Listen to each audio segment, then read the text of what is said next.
It's okay if we stall it. Yeah, she's just coming from H323, so. Okay. Oh. Okay. Well, I'm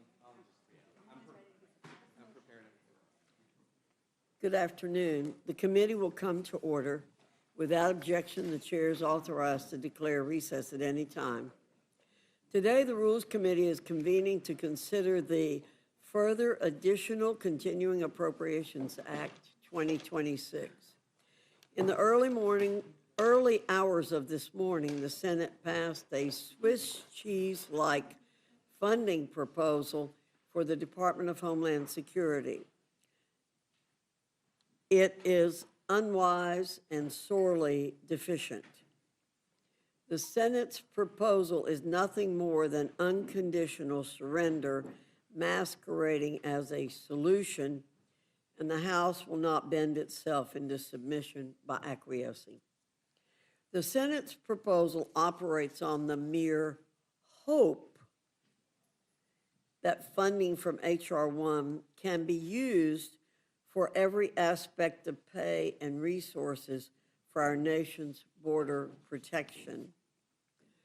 Going that route will undercut all new important dollars provided by the Working Families Tax Cut Act to backfill current operational needs. These points alone disqualify any serious consideration by the House. That won't fly with us. We don't operate on hope. We operate on process, deliberation, and action. Under President Trump, we have secured the border. And we'll be damned if we go down the road of passing legislation that undercuts the progress made by our Republican majorities and the administration on that front.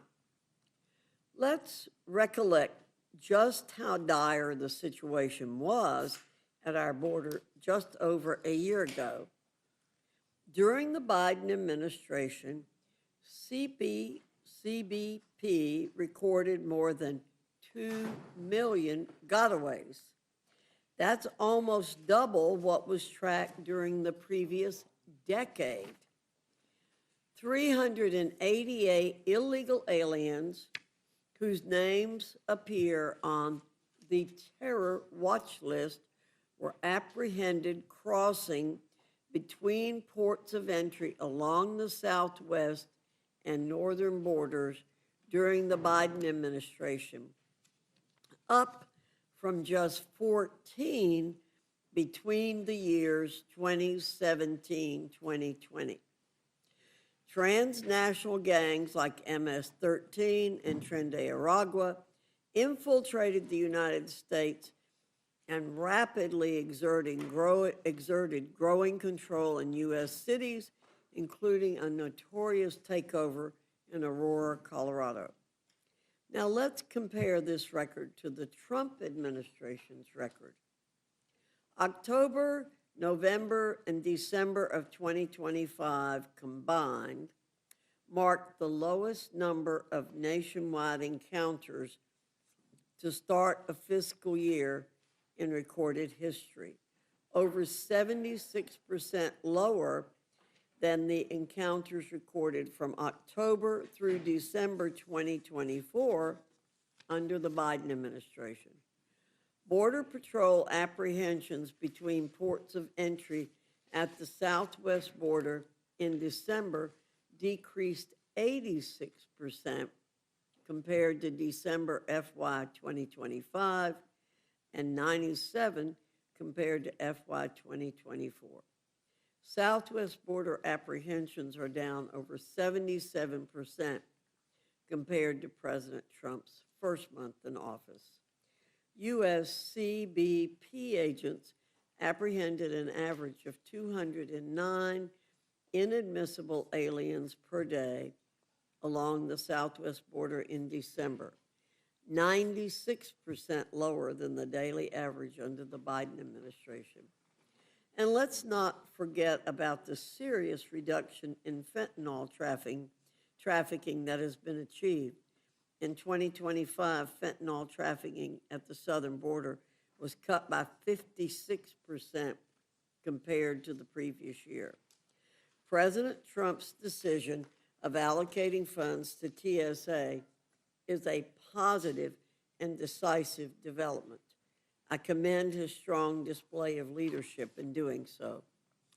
His action allows us time to negotiate legislation that will protect the border and fund the priorities that Republicans and Democrats understand are paramount to the entire nation.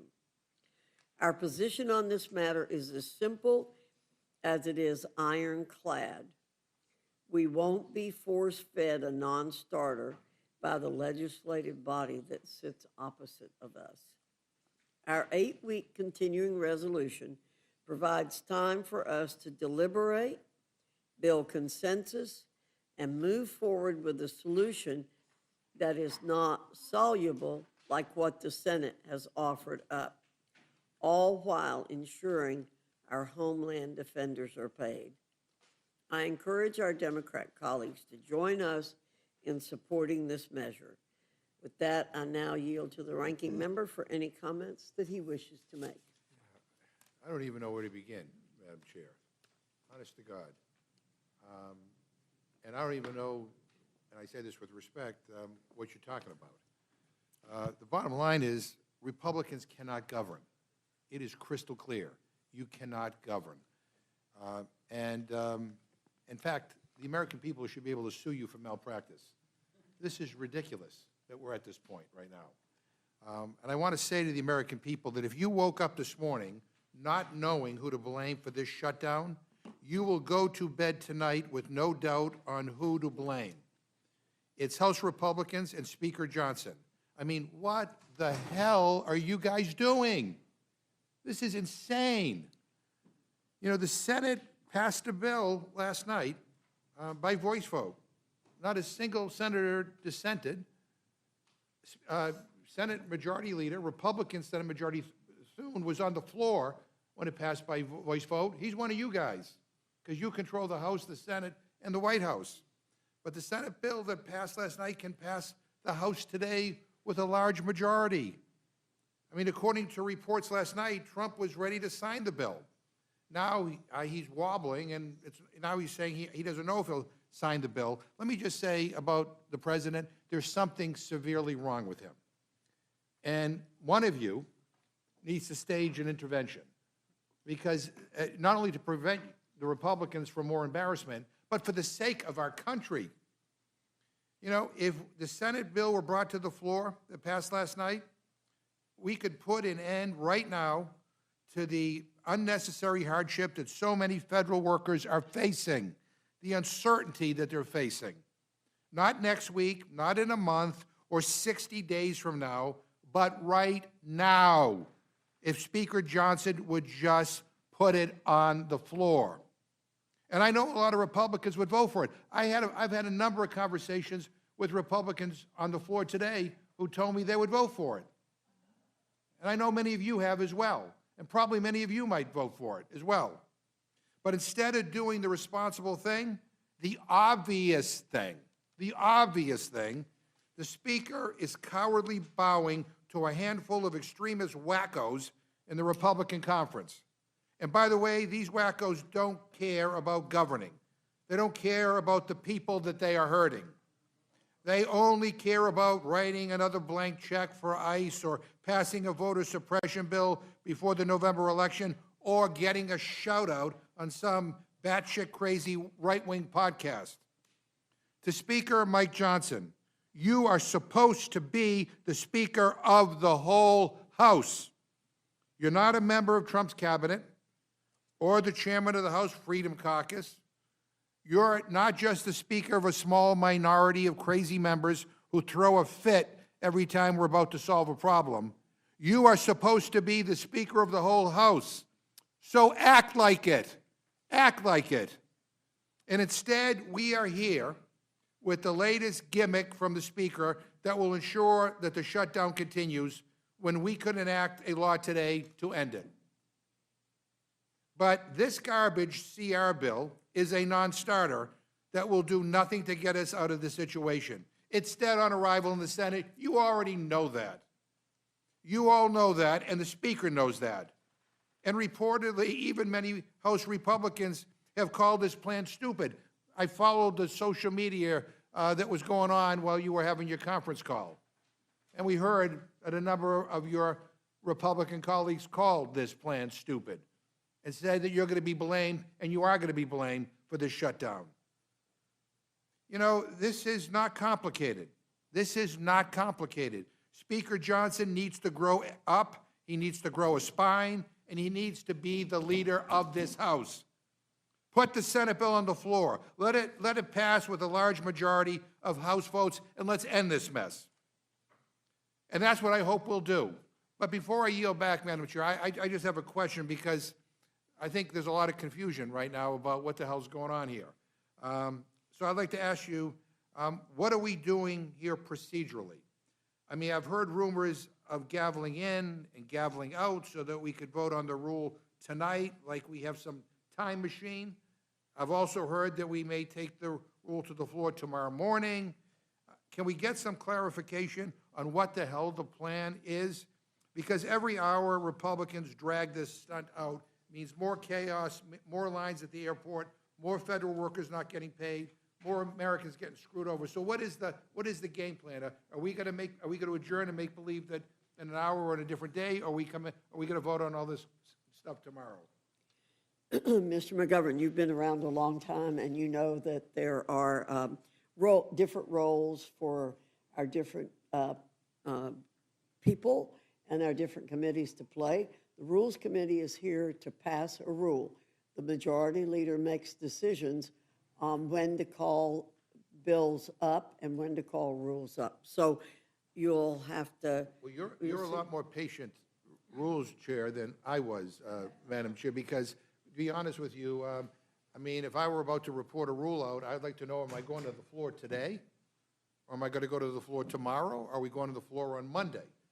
And I think there are a lot of members on both the House, both the Republican and the Democratic side, who are just trying to figure out, like, do we cancel all of our late-night flights tonight? Do we cancel our flights tomorrow? I mean, so you have no idea when we report this rule out, when it might be brought to the floor? I might have an idea. Well, and you're not allowed to inform? Is that a radical subversive Wait, thing? I mean, just help us here today with getting through this rule quickly, and the quicker we get it done, the quicker we'll all know what's going to happen. Yeah, well, I mean, you know, again, if anybody's watching, what? Yeah, well, I'd like to know that we'll be getting out tonight. Look, I mean, this is not a game, and it's not a joke. I mean, people are getting screwed over because of what you're doing here today. And the idea that we have no idea when we might even bring this up, I mean, I mean, like, that's some sort of subversive, like, secret thing that no one's supposed to know. The American people are not allowed to know when we might want to bring this to the floor. I mean, I'm sorry that you find that unreasonable.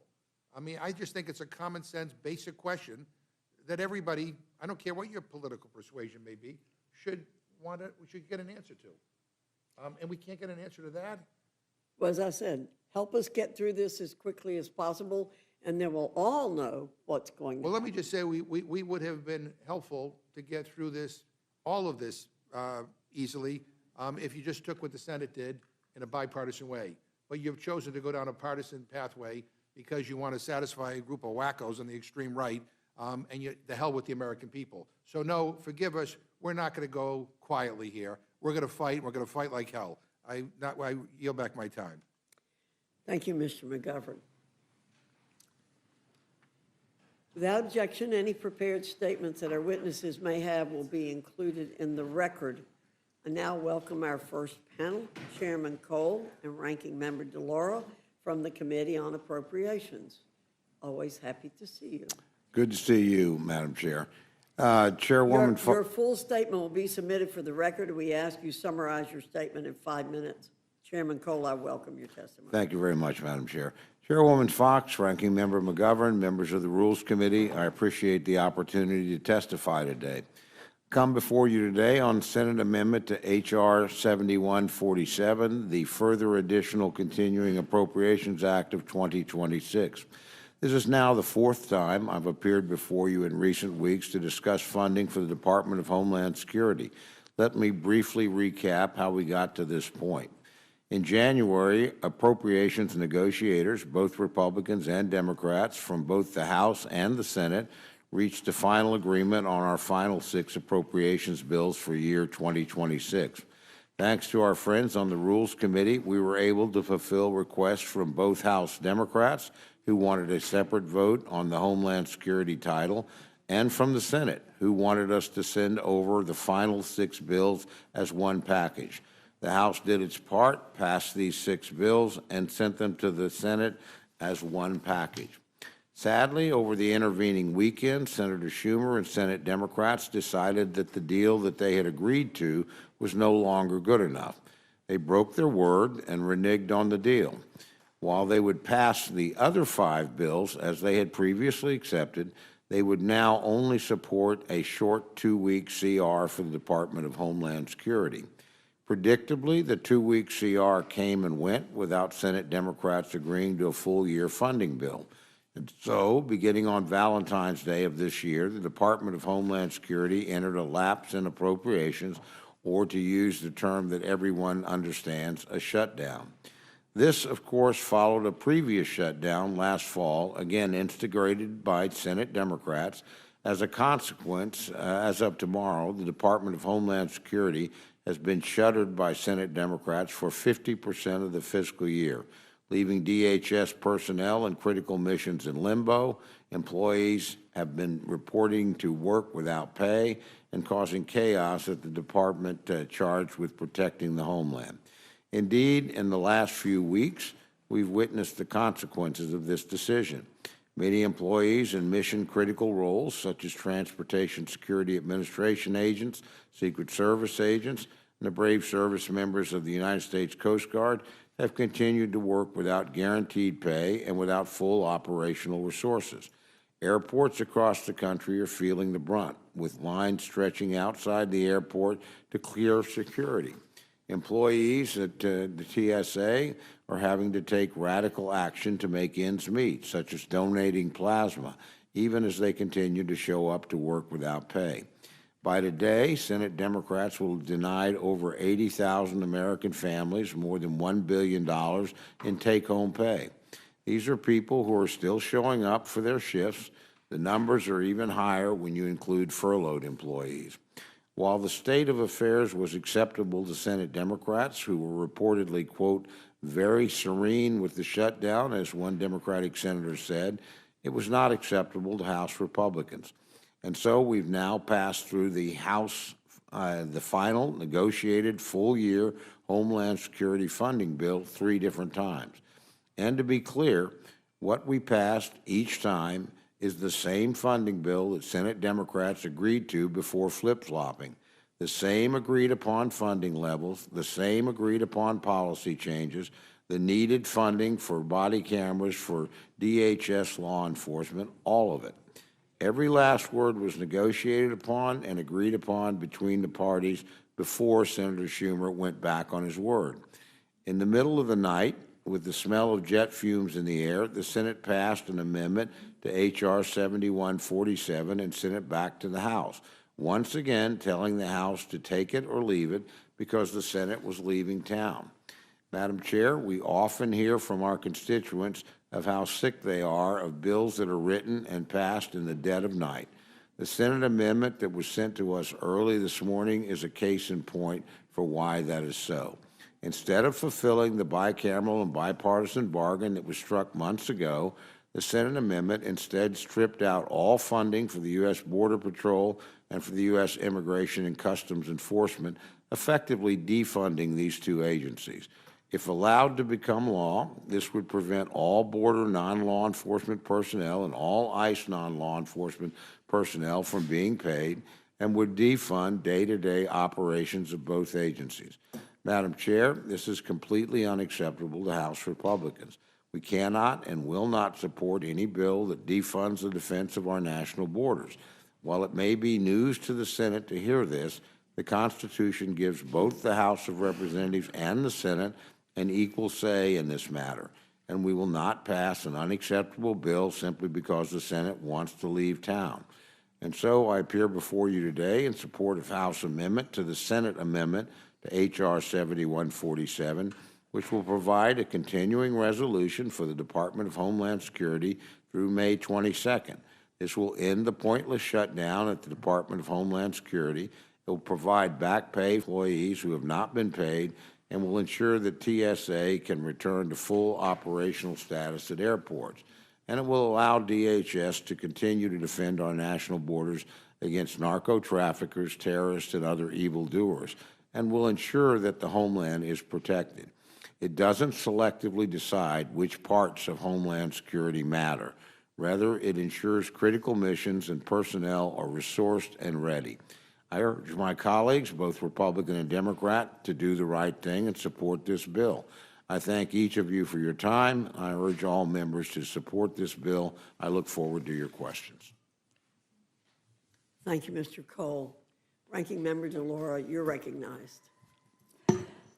Thank you very much, Chairman Fox, and thank you, Ranking Member McGovern. Thank you, members of the committee, and my friend, Chairman Cole.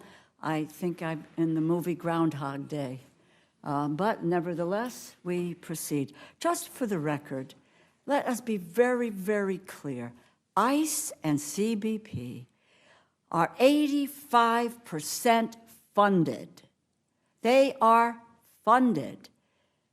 If there's concern about them doing their job, get them the hell out of the airports where they're doing nothing and getting paid while TSA workers are not getting paid and trying to do their job, and get them to where they can do their job. They are funded. I think we have to keep repeating that. They are not suffering an iota of economic insecurity. I have to be honest, I really am at a loss. Last night, the United States Senate unanimously passed a bill to end the shutdown at the Department of Homeland Security. A bill that was engineered by Majority Leader Thune. Senate Republicans support the bill. Senate Democrats support the bill. House Democrats support the bill.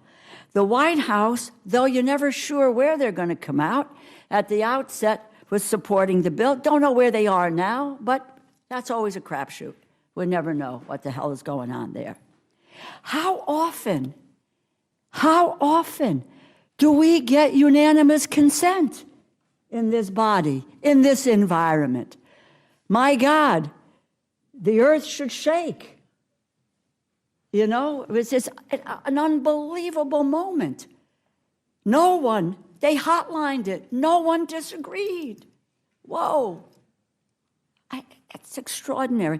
But I have to say is, unanimous vote comes to the House, Senate, report. That's the way the system works. It's the way the system works. But House Republicans alone have said no. What they have said is, let's keep the shutdown going. Let us continue to withhold paychecks from TSA workers. It's okay if they sleep in their cars. It's okay if they're getting paid for plasma. It's okay if they're frightened to death about evictions, what they're going to do for their families and their kids. It's okay. Extend the long lines at airports. Prolong the chaos and the uncertainty that this shutdown has caused. Leave Americans economically burdened and poorer. So what are we considering here today? An entirely different piece of legislation altogether. It is an almost 2-month continuing resolution, one that does not have buy-in from anyone other than House Republicans. It has a 0 chance of becoming law.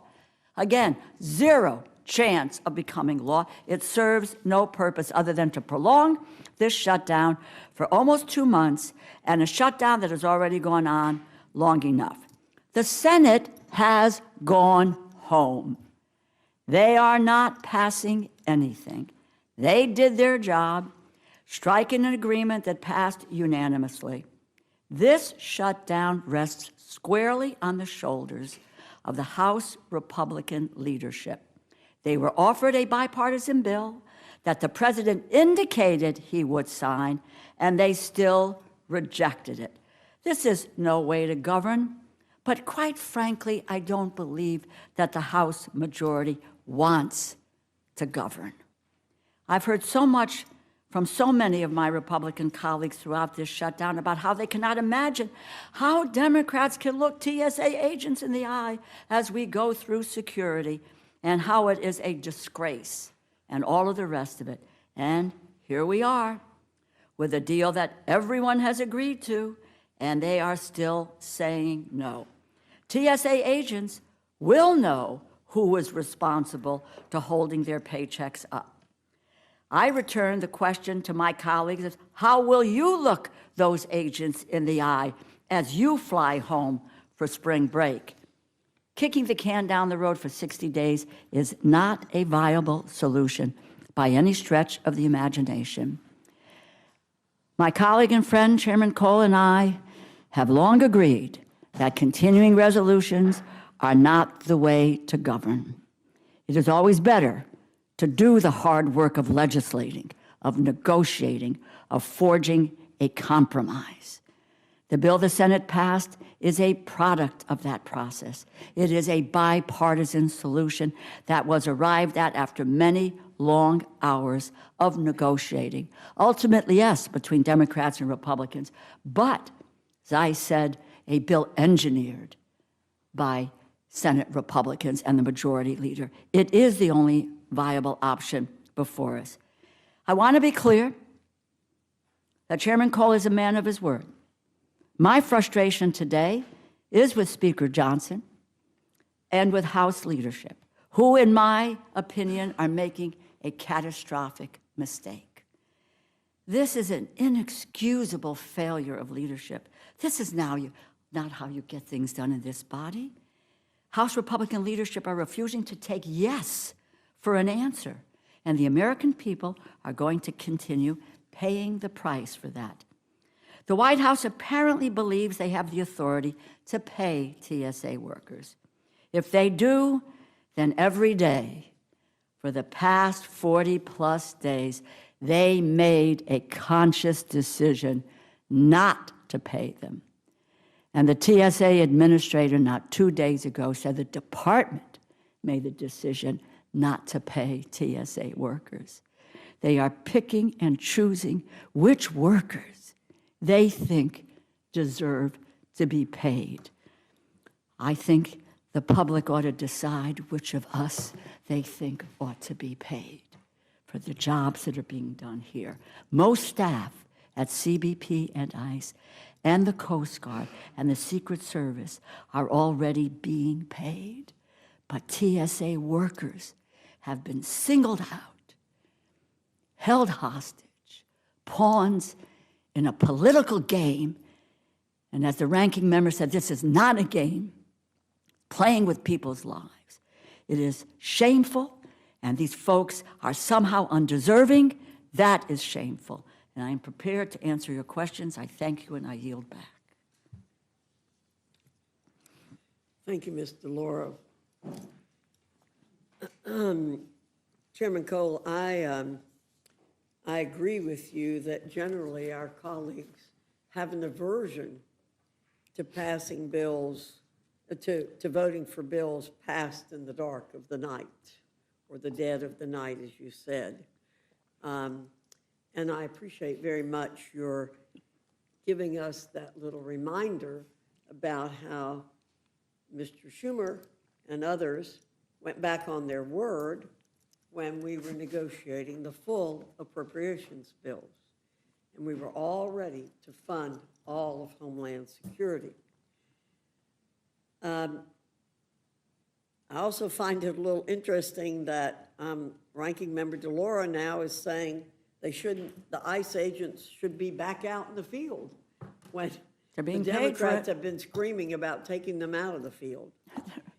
But Nobody has- would no you one has said that. explain how the Senate amendment defunds immigration and custom enforcement and custom and border patrol, because I think that has not been as clear to the American people as it should be. Let me begin, Madam Chair, if I may, just by reading a portion of Section 4 of the explanatory statement about the bill. Oh, sorry. Thank you very much. That I think sums it up pretty well, and it, this is what the author's intent was in the bill. The contents printed under the heading United States Immigration and Customs Enforcement and Border Security Operations under the heading U.S. Customs and Border Protection shall have no force or effect for purposes of this act, and amounts specified in the final bill column under the subheading Border Security Operations, under the heading U.S. Customs and Border Protection, and under the heading U.S. Immigration and Customs Enforcement in the Department of Homeland Security Act of 2026, table shall be $0. $0. Now, what does that mean? We're hearing that these other agencies have been funded. Parts of them have been funded. Additional technology, finishing the wall, but the day-to-day operations aren't funded in those bills. So this moves you to $0. The other thing I would say about the legislation, if it's a great piece of legislation, nobody in the United States Senate read it. They were writing it at midnight last night. There were 5 senators on the floor when they passed by unanimous consent. No, I will bet you over 90 senators have not read this bill. Over 90. And I will bet you their staff have not had a chance, because most of them were at home in bed where they should have been as well. And then it's kicked over here in the dead of night with no discussion with anybody on our side of the chamber, maybe in either party. I could only speak for my own. I can certainly assure you there was none. I can tell you, because I talked to a number of senators, that they were unaware of this themselves. So that's no way to legislate. Again, we had an agreement with the Senate. It was an agreement they agreed to. We agreed to the language. It was compromise language. They didn't get everything we wanted. They wanted. We didn't get everything we wanted, but it was language they agreed to. They told us the form they wanted it in and said, if it comes in that form, we will pass it. And that's what they got, and then they broke their word. We've offered them 3 opportunities now to go back and do what they said they were going to do. What we got back was something, I would not vote for something, to tell you the truth, that said I was going to give 0 money for border security and homeland security. 0. On the idea that maybe it's funded, some of it is, some of it isn't.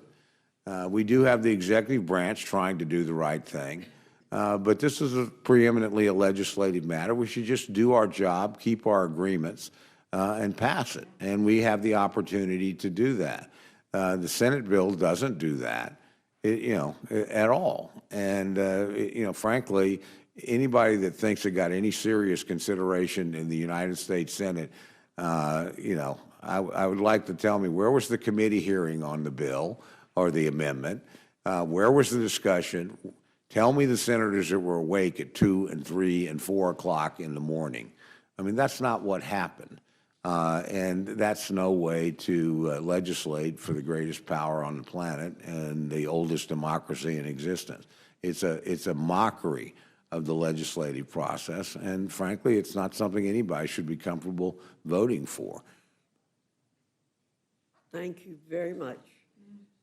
From a great historian, thank you for explaining the process.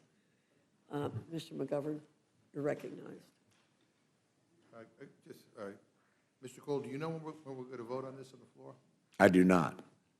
I would assume as quickly as possible, but I don't have any specific information. Did you do a hearing on this, Sierra? Was there a hearing on this bill that you just? No, there was not. Okay, yeah. And, Because I don't think you need a hearing when you're saying we're going to just continue exactly well, what's but happening. what the Senate did basically is what we've been doing on and on and on and on with Mr. DeLauro's amendment that basically funds all lawful agencies within the Department of Homeland Security. I mean, it's been around for a long time. It's not a new phenomenon. So I just wanted to know that. And this idea that, we don't like bills that are passed in the middle of the night, I just remind all my colleagues that I think I remember correctly, the big ugly bill was, was passed at a time when it was prime time in Guam, but nobody seemed to have any problem with that whole effort.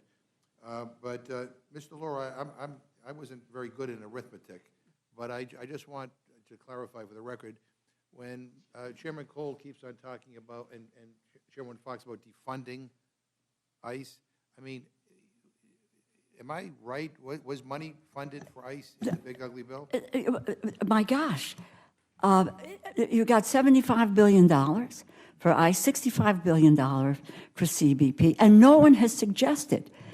The legislation, the piece that I introduced said, let's continue the negotiations with ICE and CBP. But that is within the appropriations portion of the bill, that in fact, we would not provide the money until there was the overhaul, but let's fund everyone else. They have the money, and they have a $10 billion slush fund. A $10 billion slush fund, which they can use in any way they want to. And in the Senate bill, is there a provision that clawbacks the ICE and CBP money that was in the big ugly bill? No. No, the money is there. Okay. So, again, just basic arithmetic, this has not been defunded. So I'm having trouble following that argument. And Mr. DeLauro, Chairman Cole keeps on talking about the deal that Schumer and others seem to have had on DHS. Am I correct that that was before ICE and CBP murdered two people? Yes. Two American citizens? That's right. Yeah. And I know, I think we all agree that the murder of two Americans is a big deal. It should give us pause. BFD. Should ask us to want to review whether or not we're spending money wisely. I mean, isn't that the reason why there's been kind of a reconsideration of how we should approach these? Exactly right. And Democrats have been asking for major reforms in ICE and CBP. Well, it's not even Democrats. The major reforms have come from the American public. Absolutely. How about we not try to detain and deport American citizens? How about we not go to sensitive locations, schools, hospitals, medical facilities? How do we not have a warrant before we pick up somebody or kick their door down? How do we say, don't wear a mask, let's be identified? But I think it's important for people, the American people, to understand, what my Republican friends think is controversial. Having a judicial warrant before you can knock down somebody's door. I mean, I don't know, I thought you guys all cared about civil liberties. I thought, I've talked to some of you on FISA, and you're asking, some of you support warrants, but yet, that's one of the things that we're asking for, and yet that's a radical idea, or before you get picked up and hauled away and separated from your family and put in a vehicle to go God knows where, that the person who's doing that has an obligation to tell you who they are and what they're doing. And that's one of the reforms that you all think is too radical, or that we shouldn't deport U.S. citizens. Boy, that's a real radical idea, right? Those are some of the things that, we've been trying to negotiate with this administration, who has no interest in negotiating because they don't really give a damn about any of this stuff. They just don't. And I've been to detention centers. I don't know whether some of my colleagues on the other side of the aisle have been to detention centers. I've seen detention centers that include full families that have been following all the rules, that have been doing everything right, and then all of a sudden get picked up without any explanation, and they find themselves in a jail. Really? That's what we're all think is okay? Mr. DeLauro, if we were to bring the Senate bill to the floor that is similar to your bill, do you believe that any Republicans would support the bill? I really do. I think there would be bipartisan support because it is, and this is not self-serving. I believe it was a reasonable approach to dealing with what is a difficult problem where people had real concerns about ICE and CBP, but no one really wants to hold hostage, whether it is FEMA, Coast Guard, TSA, cybersecurity, et cetera. I also might add, and I'm going to quote Senator Susan Collins, who was chair of the Senate Appropriations Committee. This is her statement on the Senate vote to pass the Department of Homeland Security funding package. Passage of this package brings us closer to ending a reckless and harmful shutdown. Today's action moves us closer to ending the shutdown, which has caused chaos. It is moving. It says this is the way we need to move forward. And is Susan Collins a Republican? Yes. And do you believe that she's familiar with the bill that the Senate passed last night? Or do you agree with Chairman Cole that she probably didn't read it? No, if I know, and I think that the chairman would agree to this because all four corners have sat down numerous times, and Senator Collins, I am sure, has gone very thoroughly through what was out there. I'll let Senator Collins speak for herself, Okay. but I spoke to her last night, and she was not aware of this bill. She Did was issue not that- talked to did she about issue it. this statement? Well, these are her words. Okay, these are- I've not When? made this up. This is today, 3/27/26, Washington, D.C. Senator today. Collins' statement on Well, is it- passage is of it- DHS for this funding year? package. It's this day, This today? moment. Yeah, yeah. Is Wow, today the That's an 27th?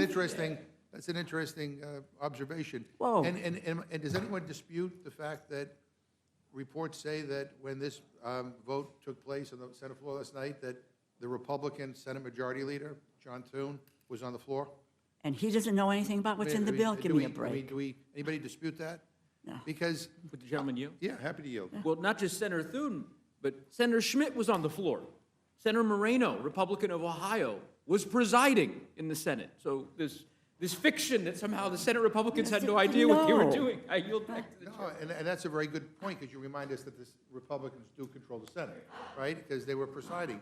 And I don't know whether, Speaker Johnson, has one of these devices. Like, I mean, everybody has them now. I mean, and you can communicate with one another. And the House Majority Leader, or the Republican leadership. I mean, it's hard for me to believe that the Speaker and the Senate Majority Leader don't talk, or that Republicans don't talk to their Senate counterparts. I will tell you, as a Democrat, I talk to my counterparts in the Senate all the time. I've even reached out to Senate Minority Leader Schumer on occasion.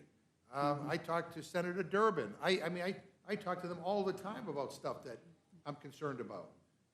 And the notion that the Republican House leadership was just caught off guard, that they had no idea that anything was happening. I said at the beginning that I think this leadership the House leadership is incompetent, but that even goes beyond incompetence. I just can't, that defies belief. And that the White House somehow had no clue that this was going on. And again, we have reports that Trump was saying, I would sign this Said he would sign it. last night.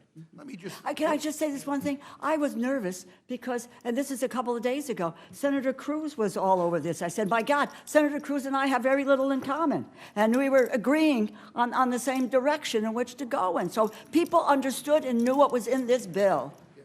I would just close with this. You know what? We can hide behind process. We can hide behind, all kinds of procedural rhetoric. And that's what ends up, that's what usually happens when my Republican friends don't want to talk about the real consequences behind what they're doing. What I care about are the people who are getting screwed, the people who are being jerked around. TSA The employees. TSA agents who aren't getting paid, the Coast Guard, the FEMA. I care about FEMA. I said this on the House floor, and my Republican friends say they care about FEMA, yet they said nothing when Kristi Noem wanted to zero out the agency and eliminate it. But we'll save that for more discussion later. But at the end of the day, what really matters is people. And we have an opportunity to help people. We had an opportunity to do it in a bipartisan way. And I think I know it was the last thing, but let me ask Chairman Cole, would you have any objection if we were to allow for there to be a vote on what the Senate did last night. That's not for me to say, that's for this committee to decide. But do you have an opinion? No. Oh, boy. You're sounding like Speaker Johnson. He has an opinion on nothing. And I have to tell you, I mean, you know, if you believe that, you know, a short-term CR that funds agencies that have done horrific things to the American people, you know, if that's the way you want to go, fine, go for it. But to not allow members, Democrats and Republicans, in the House the opportunity to vote on the bipartisan product that came out of the Senate last night that will fund all lawful agencies, I just find that really undercutting not only kind of the House of Representatives, but you know, we're supposed to be a deliberative body here, but really it undercuts our democracy. And No, my preferred course is to fund the full agency for the full fiscal you can bring year. that bill to the floor. You have. We Many have. times. We've brought You it have. repeatedly. You We've have, but you passed don't have it the 3 or vote. You don't 4 have the votes times. to do it. We You don't have, the we'll votes to see if do we it. have the votes So you've done it today. 100 times, and, you know, you want to do it 101 times, and now we're doing it a short term. We I think have if a you majority, wanna keep on doing we that have a and getting no majority, result, well, we have a majority, yes, we do. We have a majority in both chambers But you're each not time we've helping a done it. damn person in this country who's getting screwed over by I'm not the one who incompetence of this voted House to shut and down of this the Congress. agency. Yeah, You did. You know what? Yes. Right. Well, okay, he just did, okay? Well, you And- interrupted. Do you want to say one more, anything I else? said, I'm not the one who voted to shut down And- the agency. I voted to fund it every time. Yeah, and by the way, it is my time. I just want to, okay, but I also want, I just want to say for the record, you are now, all of you are, by doing what you're doing. You know exactly what you're doing, you know exactly what the result of this is going to be, you know exactly who's going to be hurt, and you continue to do it. So, as I said at the beginning of my opening remarks, you all own this. I yield back.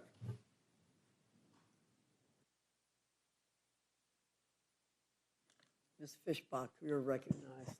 Thank you, Madam Chair. And I'm kind of surprised that this is a clean CR. This will make sure that folks are paid. This will be helping the people that Mr. McGovern is concerned that we are, quote unquote, I believe the word was screwing. But this will take care of that, will it not, Mr. Correct. And so I think this makes sense. We will then have 6 weeks to deal with things, to continue the negotiations, and there's some discrepancy about how it actually went down in the Senate, and so we can figure that out. But I just think this is the way that we are coming together to help those folks that aren't getting paid, that things aren't happening for. And I think we've been trying for several weeks to do something, but this makes sense. It is a simple, continuing resolution with nothing else, but it will help those people that Mr. McGovern continues to say he is concerned about.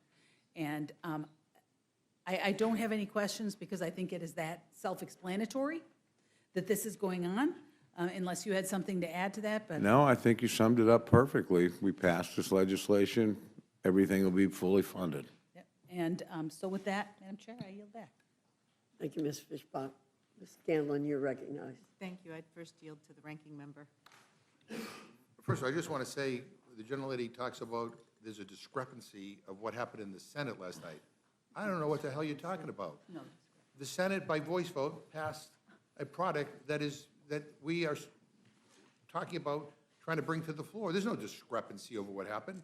You know, they passed something. They passed something in a bipartisan way. I mean, so there's no discrepancy over that. Yeah, and, you know, and the only thing, you know, that's, well, you know, and the gentlelady talks about how, you know, a simple way to deal with this. I mean, you know what is really simple is bringing the same thing up that you know is going to fail over and over and over again. It is clear that there are Democrats in the House and in the Senate who will not support unlawful agencies unless they are reformed. That is clear. You know that. You run everything. And if you want our votes, you either need to make these reforms or you need to remove them from the bill so that we can all vote to fund all these other agencies and departments. And you all know that. You all know that. The Senate Majority Leader, the Republican, knew that. And he brought this bill to the floor. He gets the schedule. By the way, when you're in charge, Will the you get to gentleman bring yield? things to the floor. I'm happy to yield to the gentlelady. Are the reforms that you requested in the Senate bill? Yes or no? No, they're not. Okay, great. No, but you know what? But in the Senate bill, neither is one more dollar for the agencies that break the law. There's not one more dollar for ICE, not one more dollar for CBP. So, yeah, I would like the reforms, and we're happy to continue to negotiate with you on that. But the bottom line is this notion that Republicans have no control. You set the agenda.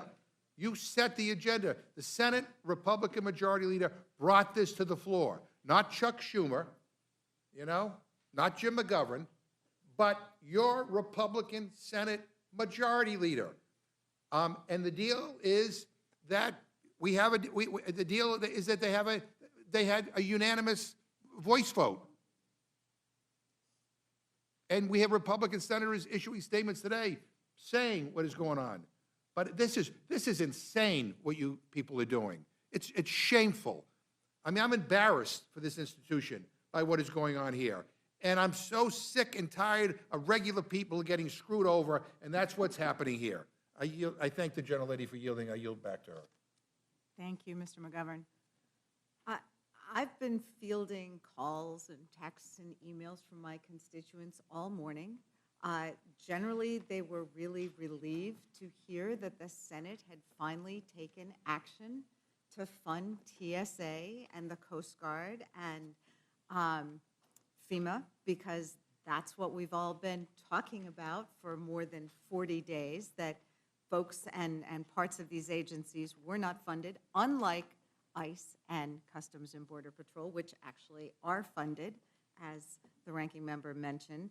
So they were relieved to hear that there'd been Senate action, and were looking forward to the House moving forward. So like them, I'm a little surprised to find ourselves in this alternative universe where House Republicans are refusing to take yes for an answer. We should be voting on the bipartisan legislation that passed the Senate that would reopen and fund TSA, FEMA, and the Coast Guard, because we all know, all of us here know, that if that bill were put on the House floor, it would pass with a strong majority. I mean, it would pass. So I am not quite sure what this exercise is, but it appears that Speaker Johnson is playing politics Ms. in Scanlon, order to, yes, would ma'am? you yield to a question? I would be happy to yield to a Thank question you. from the chairwoman. I think some of us are confused because Mr. McGovern just said that ICE and Border Patrol are getting not a penny, which confirmed what Mr. Cole said. Thank you. And yet you're I'd saying, be happy to Answer answer your that. question. Answer the That was que- a brief remark taken out of context. I think we can, Sure. the easy answer, of course, They is have that the there money from the was big, beautiful bill, funding. which is the money that in- they're but they weren't utilizing. funded in this. Not bill. in an I'm just- appropriations bill, which is what it's about. But they Ladies- have serious money, $75 billion, $65 billion in the big, beautiful bill, and a $10 billion slush fund. Look, I was making a different point, so I'll reclaim my time for now. But just, the point is that we could be voting on that bill. Speaker Johnson is playing some political games here to satisfy a small group of fringe extremists in the House Republican Conference. And in doing so, he's threatening the livelihood and well-being of millions of Americans. And he's doing so knowing that after the Senate unanimously passed this bill last night, or this morning, they left town for 2 weeks. So in choosing to go down this path, the Speaker is making a deliberate choice to prolong this partial shutdown, knowing that the Senate has already rejected the bill he intends to put on the floor, and that they aren't going to consider it for weeks. Every day, TSA employees, some Coast Guard service members, natural disaster first responders are going without pay, going without the resources they need to do their jobs. And we know, we've heard that some of these dedicated public servants have been forced to sleep in their cars, go without food because their paychecks are being withheld. Hundreds have had no choice but to put their families first and leave TSA altogether to find other work, but that hurts all of us as well. So, Madam Chair, this shutdown has extended for more than 40 days. Very few Americans can go that long without a paycheck, and even fewer can understand how or why congressional Republicans have chosen not to act when there's a real opportunity to solve this problem and to do the right thing. Why are we wasting everyone's time? Why are we continuing to hang TSA workers and other federal employees out to dry on this pointless partisan exercise? For weeks, Republicans have withheld this funding to try to force Democrats to give more money, even more money, billions more, to a rogue agency that has cost American lives. So I would urge our Republican colleagues to reject this insanity and join Democrats in passing the Senate legislation. There is one point I was particularly interested in, Ranking Member DeLauro. We have heard repeatedly that there was some kind of reneging on a deal. And we've heard that, oh, it's very simple to just fund the government. But our Republican colleagues keep glossing over the fact that the turning point in this funding discussion was when American citizens were killed on American streets by masked and armed federal agents, and this administration has refused to put any guardrails around that behavior. So it's not as though things were just perking along with no changes. There was an outrageous assault on American values and American citizens that must be dealt with. So I would appreciate your observations on that. On as well as January anything 7th, else. Renee Nicole Good was murdered in Minneapolis. On January 24th, Alex Preddy was murdered in Minneapolis. American citizens murdered. Now, if that doesn't speak to making some changes in an agency, and both agencies involved, because, and I will just say, the commander, Bovino, he's the one who, was killed Preddy, and he was let go. Things have happened. It was not a static situation. It was a fluid situation, which, given the contention and the sensitivity around ICE, 11th, 45 days ago, I introduced this bill which said, we have a serious issue which everyone is concerned about. Put it aside and continue to negotiate because it's going to take a long time to sort it out, and that it had to have protections. The protections were never a part of what the bill was about, but about the future funding of those agencies. But let's free these people who are being hammered and pilloried and not being paid when they're doing the work that they have. That was the scene. Events, if you can't move with events, my God, we are not stuck in concrete here. We have to be sensitive to what happens, the murder of 2 American citizens. Well, and as there's a couple of us here who are members of the Judiciary Committee, and since that time, we have had before us the head of the Department of Justice, the head of, the former head of the Department of Homeland Security, and there has been no action from those departments to rein in, to investigate, to prosecute that lawless behavior by federal agents on our streets. So that has increased our concern about how we put guardrails around this paramilitary force that has been deployed to American streets. Look, no one on this side of the aisle wants to withhold pay from TSA agents. That's why we've been trying to push forward the legislative proposal that you suggested and that the Senate unanimously adopted last night. But we now have admissions from the White House and from administrators there that there has been a choice by this administration not to pay TSA agents. Fortunately, I understand that, maybe while we've been here, the president has signed an order directing that TSA agents be paid going forward. But it's just outrageous that a simple bipartisan solution that solves a problem for the American Unanimously. people is being rejected by Speaker Johnson and some of the fringe extremists in his group. I thank you for all of your work on Thank this, and I yield back. Thank you. Thank you, Ms. Scanlon. Mr. Roy, before I recognize you, I would like to get a clarification from Chairman Cole. Ms. Scanlon said Coast Guard service members are not being paid.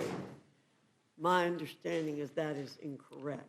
I think that is incorrect. Just as the president was able to pull a rabbit out of a hat during the last year's shutdown, keep the military paid, they found a way to pay the personnel, but not the support personnel, not the civilian employees. So That's right. it's one of these areas, and it's clearly not the preferred way. I mean, there ought to be passed legislation, appropriations bills to do that. Uniformed There are- personnel are being paid. I know there are form letters going around because I've had constituents contact me, and I think it's important that we make it clear that our service members are being paid. Right, but So- just to clarify, not everybody in the Coast Guard is being. No, No, and it's he- the and Mr. uniformed, Cole said- uniformed Miss- personnel are. Mr. Cole said that. He stated it very clearly. Mr. Roy, you recognize. I think the Chairwoman, Mr. Chairman, Chairman Cole, is it true that the United States House of Representatives, Republicans, have sent over to the United States House multiple times full funding for the Department of Homeland Security, including all operations? I assume you mean United States Senate, and yes, it Yeah, is. sorry. And in sending it over to the United States Senate, is it not true that the 53 Republicans of the Senate have multiple times voted for full funding for the Department of Homeland Security? I believe that's the case. So therefore, is it not true that there are precisely 7 human beings in the entire world that are holding up funding for the men and women who are serving our country in Border Patrol, in ICE, in FEMA, in TSA, and every other aspect of the Department of Homeland Security? 7 individuals necessary, 7 Democrats in the Senate necessary to get May only 60 be votes. 5. I believe at least 1, I think 2 Democrats have voted. So it's a pretty substantial sort of mid-50s majority to fund the government. So to repeat, we've had some Democrats interested in continuing to do the job, 53 Republicans. So we've had 5, 6, 7 Democrats necessary in order to actually do the job of funding the important function of the Department of Homeland Security. Is that correct? That's correct. So let's just be very clear about who is holding up any funding necessary for the people in this country to have a secure country when we've had multiple terrorist attacks since this funding dispute began, since we've had conflict in Iran, since we've had issues at our border. And I would note, for example, a CBP support employee saying, quote, the Senate bill paid TSA, but thousands of CBP and ICE professional staff will not be paid. The last paid workday for me was February 13th. Now, Senate on paid vacation until April 13th, that is guaranteed for 2 months, no pay. Very likely we won't be paid until May if Johnson lets this bill pass. ICE civilian employee, quote, I have a huge favor. When you guys report on the fact that ICE is funded through OB3 funds, can you please make it known that support staff, i.e. mission support, OPA, et cetera, is not getting paid? Is that true, Mr. Cole? That's absolutely true. It's one of the reasons why you should do the complete bill instead of trying to pick and choose, because you always miss somebody. There's somebody being paid in another way, and it's just not. I mean, part of the essence of this problem is nobody reads an appropriation bill and likes everything in it. And if you get to pick and choose what you like, no appropriations bill would ever be passed. You pass the full bill, you balance it off. And that's the appropriate way to do it. Substantial majorities, bipartisan majorities in each chamber have done that. This is really a Senate rule that has held up complete funding of the government. Would I be correct when I observe that when the ranking member discusses 85% of ICE and Border Patrol operations being funded or something to that effect, that the vast majority or all of that is coming through OBBB funds? Again, I wouldn't presume to speak for my friend, the ranking member, but that would be my understanding, that that's where the majority of that money is coming from. So to the extent that there is funding going to the men and women in Border Patrol and ICE today to carry out their job, that funding is entirely or predominantly coming through OBB, to the best of our knowledge. That's correct, and it wasn't what it was designed to do originally. Correct. It was meant to better technology, finishing the border wall, things of that nature. How many Democrats voted for the OBB? None. None. So to be very clear, the funds that are going for Border Patrol and ICE operations was not supported by Democrats. Correct. Democrats today refuse to fund through the normal appropriations process any funding for ICE or Border Patrol to be able to carry out the functions of defending the United States of America. And to be clear, that since that lapse of funding, we've had material terrorist attacks on our soil. We've had the murder of Sheridan Gorman by a person who was here, who came in here illegally in 2023 under the previous administration, who is a criminal, who was released, and who murdered and shot a student in Chicago. And this stuff continues to operate because our colleagues on the other side of the aisle flat out refuse to do the job of funding the operations necessary to secure the United States of America.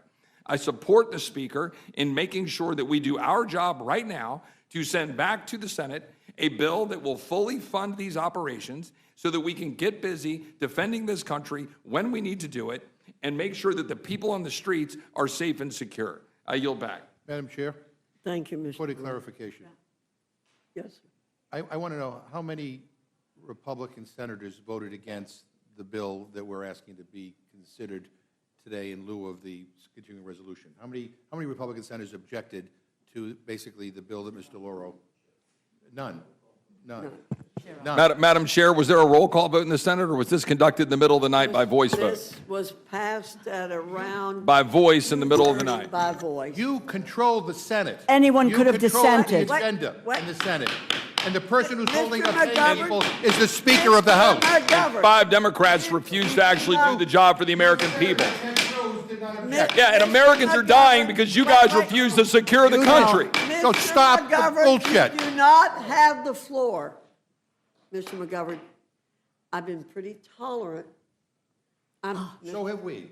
So have we. For this Based on what's garbage. going on here today. Except for Mr. garbage. McGovern, you don't have the right to make that decision.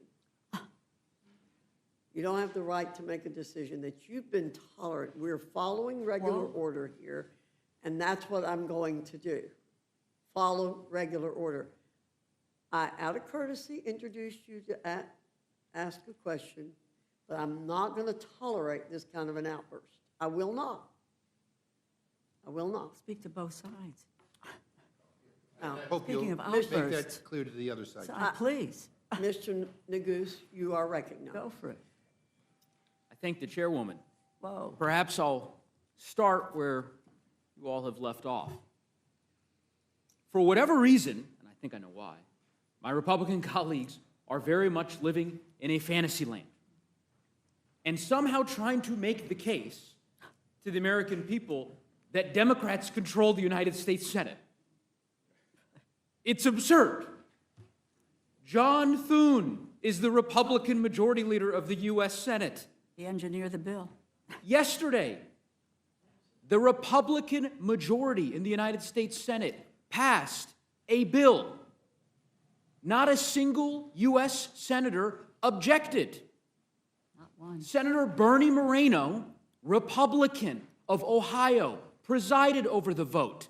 Senator Eric Schmidt of Missouri, the former Attorney General of the state of Missouri, that my friend from Texas, Chip Roy, talks so glowingly of in the past, he was on the floor when the bill passed. Senator Collins. John Thune asked for unanimous consent on this bill. Not a single senator objected. So I don't really understand this Republican argument. I suspect when we get to Mr. Scott, I'm counting on Mr. Scott, because I think he'll be intellectually honest, and what he will say is, I disagree with those Republican senators, not to speak for you, but they should have objected. Perhaps some member on the other side of the aisle will make that case, but as of yet, instead, we're stuck with these abstract attacks on the Senate as though these are not members of your own party. Chairman Cole. It was actually today. Chairman Cole, you're going to have Today, an this opportunity, Mr. Scott. Chairman Cole, Chairwoman Fox described the Senate's action, this bill. I wrote it down because I found it very interesting. She said it was unwise and, quote, unconditional surrender. Do you agree? I agree it was unwise. Not about the unconditional surrender part? I'm not going to get into quibbling over words. That's not my words. Yes, It's I think it Virginia was. Fox's words, I the think Madam it Chair's was the words. wrong thing to do Okay. and the wrong way to do it. Well, here's the question, I think, not for you, but for whoever may be watching these proceedings. I think someone, maybe Jake Sherman, a reporter, can go ask Ted Cruz whether this bill was unconditional surrender. Go ask Mike Lee whether it was unconditional surrender. I hope the chairwoman, when we conclude with this hearing, that she will call her senators from the great state of North Carolina and ask Senator Budd whether or not this was unconditional surrender, and if it was, why he made the decision not to object. I hope we get an answer to that question, because the rest of this is just noise. The senators, in my view, did the right thing. They passed a bill that funds TSA, that funds the Coast Guard, that ends this crisis, and we have the opportunity to do the same. The only reason we're not, just to be clear, is because one person, the Speaker of the House, was here 3 years ago and watched his predecessor lose his job and his gavel. The last time a Republican speaker dared to put a bipartisan bill on the floor that would pass with a huge majority vote. He's not in Congress anymore. We all know that. That's the reason that we're engaged in this theater. And I find it to be repugnant because, again, as the ranking member has articulated, real harm is coming to people. These TSA agents who've been working for weeks without pay. Now, Chairman Cole, I wrote something else down during your opening statement. You said, quote, that constituents are tired of bills passing in the dead of night. Remember saying that? Correct. Okay. Do you remember where you were on Thursday, July 3rd, in the middle of the night? No, I don't. I remember, because we were both on the floor of the House as Republicans passed in the dead of night tax breaks for the richest Americans. Let me read you a few headlines. I don't think I didn't ask you a question, Chairman Cole. Sleep-deprived lawmakers you did. stay up all night to pass the big, beautiful bill. Republicans advance Trump's big, beautiful bill in unusual late-night vote. Dead of night, Dems accuse GOP of cowardice over late-night votes on Trump's big, beautiful budget bill. Intentionally hiding, GOP tries to sneak through Medicaid cuts in the dead of night. This was not like a decade ago. This was 8 months ago. I remember these votes, as I'm sure my colleagues on the other side of the aisle do. So thou doth protest a little too much. I get it. I understand why you're opposed on the merits to this proposal, Mr. Chairman, but the Speaker's comments in his press conference, his dead of night votes and outrageous how the Senate could have done so and all the rest is just, it's a little bit too much for me. May I respond? I know your response, so I'm going to jump on. No, actually, you don't know my response. I think you'll make, in any event, I have limited time. I have one more question. No, I think in this committee, you don't have limited time. Well, under you, Mr. Chairman, we pine for the days under Chairman Cole. Of course, that was true. I would love it. That's fine. That's no longer the case. I haven't been my experience in this committee. I think the chair is enormously generous with time. Things have changed here, Mr. Regardless of who the chair is, by the way. It's unfortunate. I agree with you. I want to read you one more thing. Sure. This is a tweet from the House Freedom Caucus from about 2 hours ago, I guess. It says, quote, "Why on earth would we hand them exactly what they want by keeping the deportation wing unfunded? We hold the leverage. Don't surrender it." What leverage are they referring to, Mr. Cole? I suspect we have the majority in the House, which we do. The That's why leverage- we've passed funding the government 3 or 4 times. And leverage by is the the way, majority of the all House. but one of those The bills, majority is not- you not overwhelmingly, but Cole, you agreed. That was I bipartisan. don't think that you would make a statement like this because I think you know what they're referring to. The leverage are ultimately the hardworking TSA agents, the folks in the various sub-agencies in the cybersecurity and Coast Guard and all the rest. The Freedom Caucus is making very clear that if we pass the Senate bill tonight, their leverage, meaning the hardworking TSA agents who would ultimately not get paid, dissipates. That would And that is not- why they convinced the Speaker. That would not be my interpretation. Well, I'll look forward to your statement saying You that heard it. that you hold the leverage. I don't think that I imagine that you would use those words. I suspect you would not, because we all know what they're really getting at. In any event, I digress. I would just simply say this. We're going to have an opportunity tonight for the Republican members on the conference call earlier who apparently bemoaned this proposal by the Speaker, this plan that you all have conjured up. For those who, I think Chairman McGovern said, Ranking Member McGovern said, some Republican members supposedly called it stupid and all the rest, they're going to have a chance to do the right thing. Because if we defeat the previous question on the floor, the Senate bill will get a vote. And I have no doubt that if the Senate bill gets a vote, it will pass by an overwhelming margin. So all we need are a handful of Republicans. I'm not talking a lot. 5, 6, maybe 4 House Republicans to defeat the previous question, and TSA agents can get paid tonight. I hope they do the right thing. I yield back, Madam Chair. Thank you, Mr. Neguse. I want to make a quick comment. We passed the Working Families Tax Cut Act at 7:30 in the morning. If I remember right, it wasn't in the dead of night. I believe it was at 7:30 in the morning. Okay, so You scheduled a rules hearing for 2 a.m. You have the audacity to, 1 a.m., sorry. What are we talking about? Madam Chair. okay, we're giving you guys a lot to laugh about, but I want to say Democrats always want us to flex and defend Article 1, but that seems to end as we cross the rotunda or a bill is rushed from over at that side.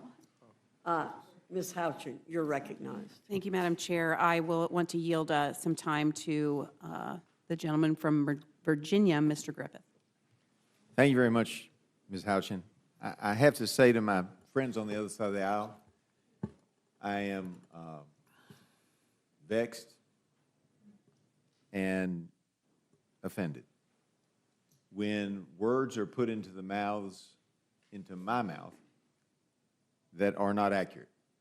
I am a proud member of the Freedom Caucus, and I know that the leverage is votes on the floor, not the TSA workers. This place is about voting, and voting in the way you feel is right and appropriate. And when the Freedom Caucus says that we have the leverage, what they're talking about is we have a block of votes in the United States House of Representatives, and we use those votes to try to move this nation in a direction that we believe is the right direction in which to go. I know my colleagues don't agree with that, and that's fine. You don't have to agree with that, but don't imply that when we say we have the leverage that we're using hardworking TSA workers as that leverage. No, it's the leverage of the vote on the floor of the House and the leverage of the vote here in the Rules Committee. I yield back to Ms. You Houchin. have a majority of votes, because a majority of votes would pass this. Thank you. Mr. McGovern, I did not Griffith. yield time to you. Oh, I didn't know you, I thought I was talking to you. Ms. Yeah, Houchin. we get Thank jerked you. around here all the time. Mr. I'm just- McGovern, I've yeah. asked you not to appreciate- interrupt. I appreciate it, Madam Chair, but I just want to make one point. No, Mr. McGovern, this is not your You do not time. have the time. I'm sorry. I'm just, yeah. No, you do not have the time, Mr. McGovern. Sorry. Thank you, Madam Chair. Mr. Cole, I would like to give you time to respond to the gentleman's characterization that the Working Families Tax Cuts Act was a tax giveaway for the rich. It was a what? The gentleman from Colorado, May I listen to the Yeah, question? would you the all, gentleman from Colorado characterized the Working Families Tax Cuts Act as a tax giveaway for the rich. I wanted to give you an opportunity to respond. Well, it certainly was not that. I don't know very many rich people that rely on tips to get their pay. I don't very many rich people that do overtime. I don't know very many people that get Social Security tax rebates because that's all they have to live on, and that's an effort to help move them in the right direction. So, no, I would not characterize it as that. I think it's an incredibly complex, sweeping piece of legislation. And I'll add, there's a big difference between voting on something you've been debating for months and voting on something that was not only voted on in the dark, it was written in the dark. It was written within hours and presented. So I don't consider them, comparisons at all. I understand the effort to get the bill done by the 4th of July, which was an exceptional achievement. But the idea that it wasn't thoroughly discussed, debated, go through committees, move back and forth. As a matter of fact, that was the second time the House had dealt with it. It voted it over the first time, the Senate had changed it, and then we had to deal with that and move the bill. So again, Chairman I Cole. think it's an apples and oranges comparison. Chairman Cole, does the child tax credit only benefit rich Americans? No, obviously not. Does the small business pass-through deduction only benefit rich Americans? Obviously not. Thank you. They're, $4.5 trillion. Thank you. Okay, so let's just be clear. The government is not shut down because of Republicans. The government is shut down because Democrats in the Senate have not voted to fund it. the We want Department of to- Homeland Security. I want to be, because I do want to give my Democratic, look, we got 11 bills done, and this House got all 12 bills done, and we sent the Senate the bill in the form and the manner it asked for to pass it with an agreement with Senate Democrats they were going to pass it. They changed. So, but again, I particularly want to commend the ranking member here. A lot of Democrats helped pass these bills. That's why they're almost all, I mean, they are bipartisan, they're bicameral. Even the ones that were contested had some Democratic votes. So, again, it's a bipartisan achievement, and we're very lucky, and I compliment my friends on the other side of the aisle because they were a huge part of this. We could be sitting here in a total government shutdown in the middle of a war. And that did not happen because Democrats and Republicans worked together. More pressure on Democrats, in my opinion, to do that, particularly my friend. And I will never forget that. That was an exceptional act of political courage, and I think working, through regular order and give and take negotiation, where we both ended up with bills that we would have written differently if we were king of the world or queen of the world, but we're not, and we work together. So again, but in this case, no question, and that's not House Democrats. It is Senate Democrats who broke their word. Thank you, and thank you for that clarification. So the Department of Homeland Security is not being funded because of Democrat votes in the Senate. Correct. We've heard a comment today about there's zero chance that what we're doing here will become law, but there's also zero chance in the House that the Senate bill is going to become law. We've heard comments that this is no way to govern, but is it any way to govern partially funding the federal agency responsible for our national security at a time when we face unprecedented risks and the Biden administration let in thousands of known terrorists into the country? In my opinion, it is not the appropriate way to govern. And not just known terrorists were let into the country under the Biden administration. There were also at least 2 million or more gotaways, people we don't even know who they are, where they came from, or their status, or whether they're on the terrorist watch list or not. Correct. I mean, I've been mystified why people don't want to fund the Border Patrol of all agencies. Probably been the most successful agency, in history. I would have never believed they could turn around the situation on the border as rapidly as they did. And it shows how adept their management was before the arrival of President Trump versus after, because they've accomplished what was unbelievable. We've had no known illegal entries into the country in months. Why do you want to not fund that agency that has delivered that to you? And just recently, ICE arrested a criminal illegal alien from Uzbekistan, wanted in his origin country for belonging to a terrorist organization. ICE arrested an illegal alien from Honduras and a leader of MS-13 known as Phantasma, who was wanted in his home country for killing 4 people. ICE arrested an illegal alien wanted in his origin country of India for connection with terrorist activities that included planning more than 1 dozen grenade attacks on police officials. ICE arrested a criminal illegal alien and MS-13 leader from El Salvador. He faces an Interpol red notice from El Salvador for drug trafficking and conspiracy to commit murder. Just a few months ago, ICE agents arrested more than 150 illegal alien sex offenders during a major enforcement surge across the state of Florida.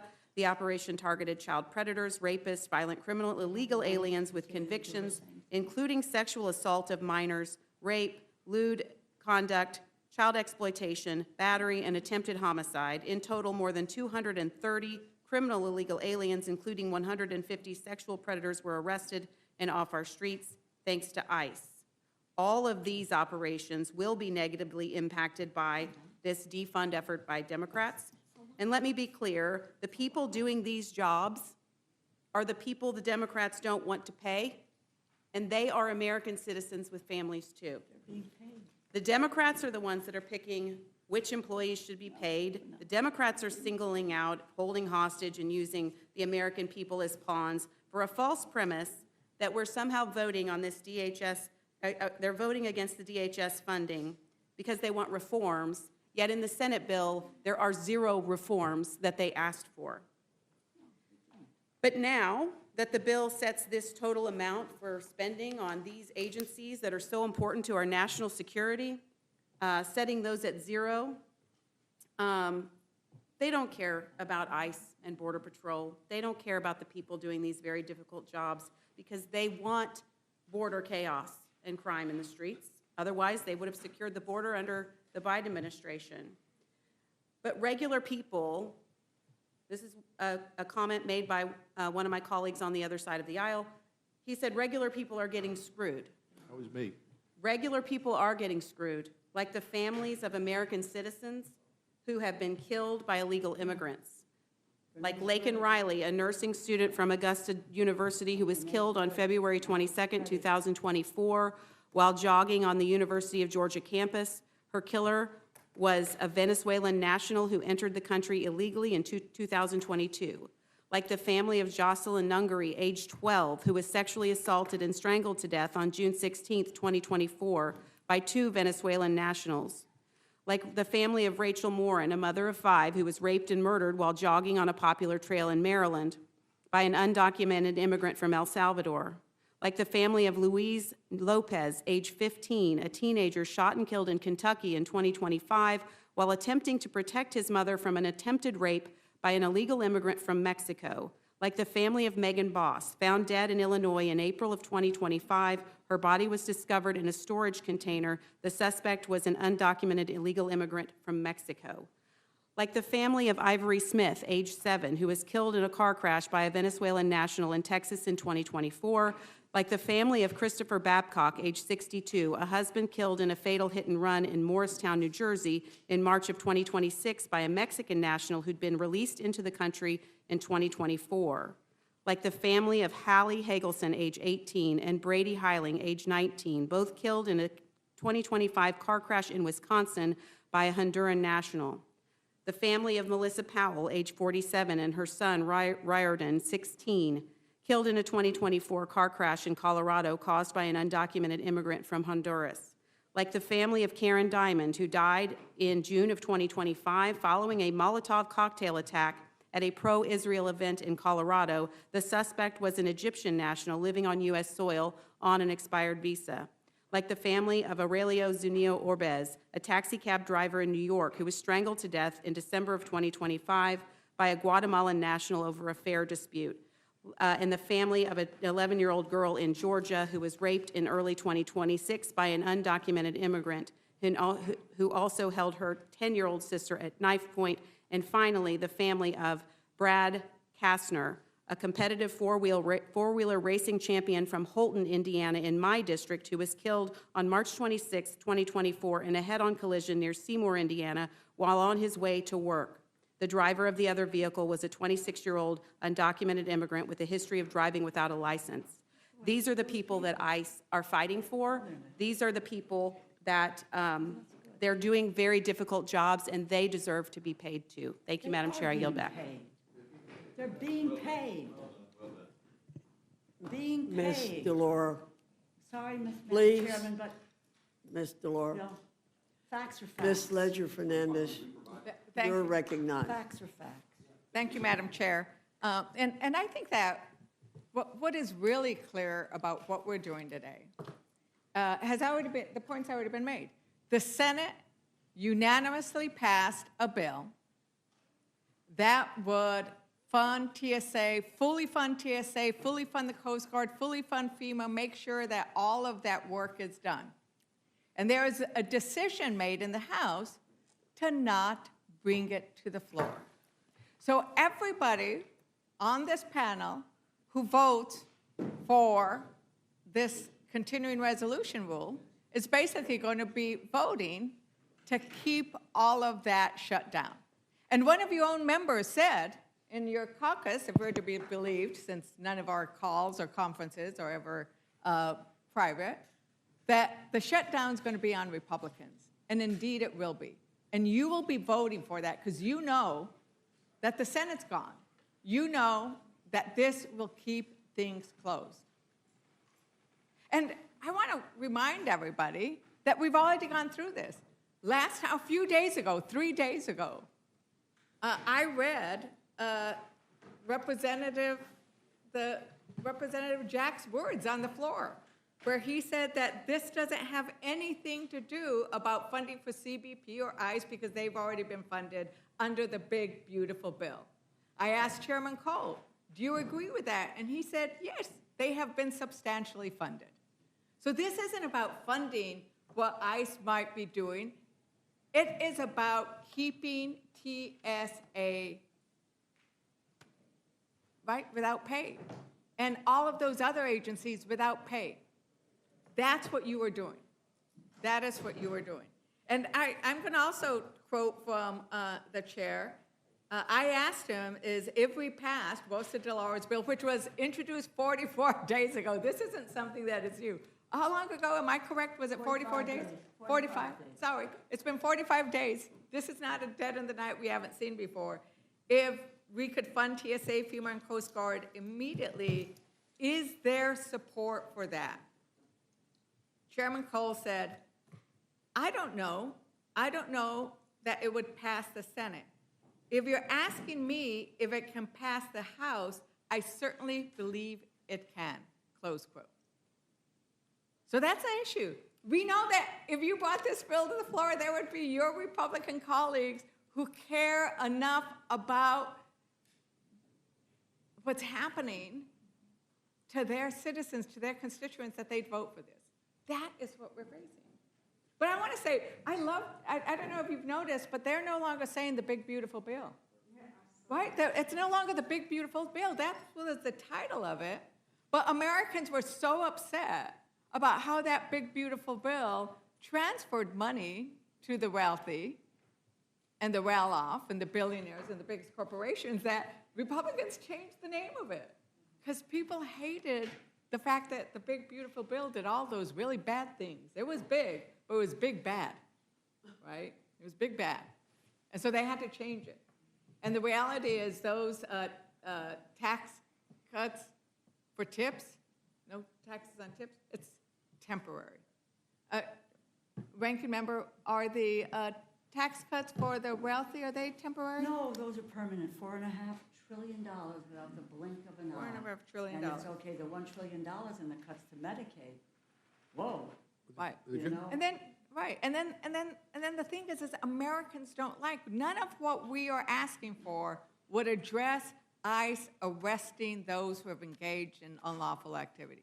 Our 10 items are about should they be breaking down your door without a warrant? Should they be deporting citizens? Should they be arresting citizens? Another conversation I had with Chairman Cole, he doesn't think they should be detaining Native Americans. We agree on that. They shouldn't be detaining citizens, but I'm going to yield a few minutes to our ranking. No, I just want to, because I want to respond to Ms. Houchin, who left after she gave her, read her speech. But when she talked about the big, beautiful bill and how great it was for regular people, according to JCT, people who make over $1 million a year will get their pockets lined. On average, these millionaires will have an additional $96,400 per year or $264 per day, and pennies for everybody else. For those earning less than $50,000 per year, the average benefit is $247 or 68 cents per day. You know, a laughable sum that won't even begin to cover the gaps from Republican deep cuts to essential programs and as a result of Trump's tariff tax. And I just also want to say, you know, I'm listening to my colleagues, and look, I think we don't share the same values. I heard the gentlelady talk about, why we need to continue to fund ICE without any checks, without any reforms. But, we're expressing our concern here because we remember Renee Good and Alex Preddy, who got shot at point blank by federal agents of the United States government. And we are moved to fight for reforms because we talk to U.S. citizens who are unjustly detained, people who have had their front doors broken down by ICE agents without a warrant, without a judicial warrant. Yeah, people who have been mistreated, children who have been mistreated. We don't believe that that's what the United States of America is about, and we believe we can do better. And the idea that you want to talk about how we move forward, the Senate gave us away, and you're just blowing it. You're blowing it because what? The Freedom Caucus or whatever is using their leverage, not for votes, but to deny members of the House the ability to vote on things. That's just not the way this place is supposed to run. I yield back. Thank you. And I would also point out that, I find it incredibly hypocritical when we start listing issues with regards to sexual violence and sexual assaults, given this administration's record. And it's not just the Epstein files, and that they have refused to release half of those Epstein files. And we know who's in those Epstein files over and over and over again, and that there was a 13-year-old who was raped and beaten, right? But at least 33 of the pardons that Trump issued following January 6th had other criminal charges. We've had some of those pardoned be convicted afterwards for egregious pedophilia and rape of children, 6 for child sex crimes, 2 fatal reckless driving, and 2 rapes. But none of the reforms that we're going for would address ICE doing its job with regards to those who are engaged in unlawful activity. What we don't want them doing is beating up people because they look brown or they're Native American, maybe look Latino. That's what we say is wrong. Ranking Member DeLauro, isn't that what we are fighting for? It's absolutely, that is what the overhaul is about, the reality. We mourn all of the cases that have been brought up, mourn the tragedy of loss of life.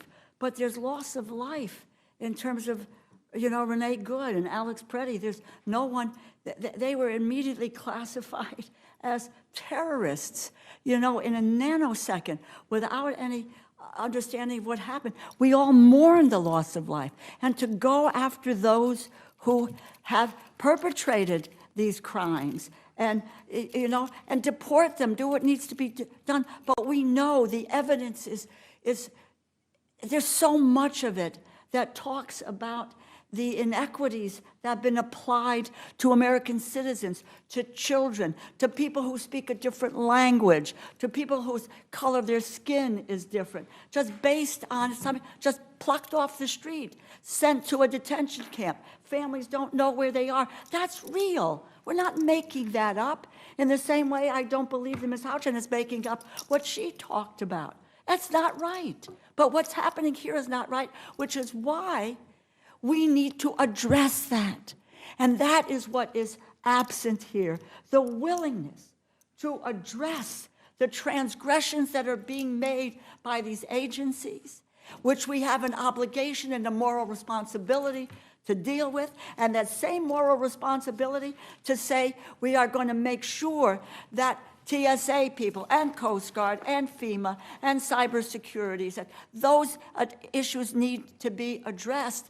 That is what we are doing. That is what we had hoped would come forward, that came from the Senate in a unanimous way. Getting done. various differences that we have on these other issues. And we know that you can hammer out differences in this institution. We have done that before. We did it with 11 appropriations bill. We can do this if there is the will and the goodwill to say we can't allow some of these things to happen. And that's I why appreciate it. if we take off these areas where there isn't any debate, and then let you guys go and negotiate the four corners. And once again, I'm going to say it again, because these are the words, I'm going to quote the words of Representative Jack on the floor. He said, open quote, "This debate is not about funding ICE or CBP. Those agencies were already fully funded through HR 1, the One Big Beautiful Bill Act." Close quote. So I'm going to anticipate, we're now going to hear, oh, no, but we have to do it. But they were funded, they have the money, 50 billion, 70 billion, 140, they have the money.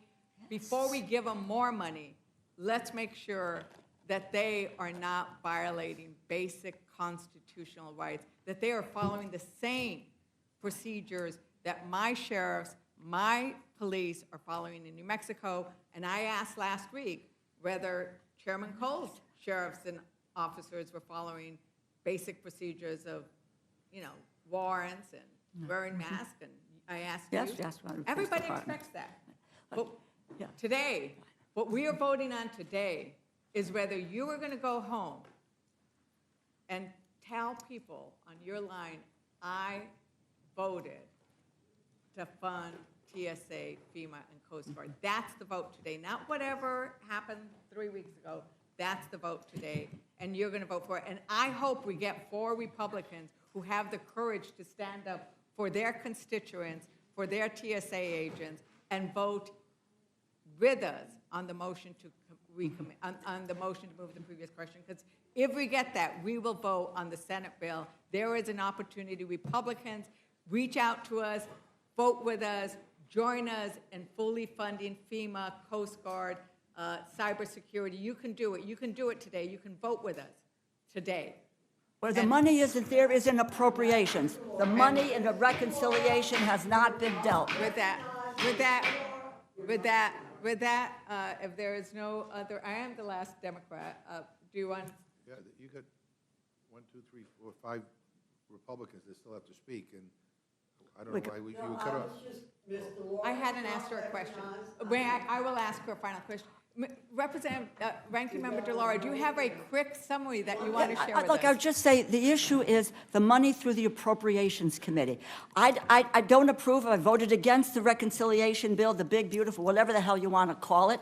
But that is not being challenged. And in that bill, there is substantial amount of money, 75 ICE, 65 CBP, $10 billion in the slush fund. They have plenty of money to do what they want to do and to exercise the jurisdiction that they have, et cetera, and get out of the airports, go do your job, and let's get these other folks paid in the meantime. And with that, Madam Chair. That was quite an altar call, which you made. Thank you very much. I am. Langworthy. Thank you, Madam Chair. I am not going to belabor this hearing anymore because I'm pretty sure anyone watching at home, it sounds about like the teacher on Charlie Brown at this point. But, to listen to our colleagues trying to define the terms of debate and say that, they're on the side of the angels when just yesterday they withheld their votes for the critical funding of these departments, I think is very hypocritical. Chairman Cole, do you have any responses to any of what we've just heard? Sure he does. Probably better delivered over a cigar and with a stiff bourbon, so come down and see me sometime. But look, this is, we obviously have a different view on this. I hold to my position that the appropriate thing to do is fund the government and fully fund it, and not to pick and choose which agencies you like. I don't see how you can ever write appropriations bills if it's done that way. And I think most of the additional funding that is available, and that has been diverted from something else. That's the point. It was not there for this purpose. There was always an assumption the day-to-day operations of these agencies would be funded through regular order. These were things like extras like the border wall or technology or a lot of things like that. But regardless, it's just better to work through the regular order. We've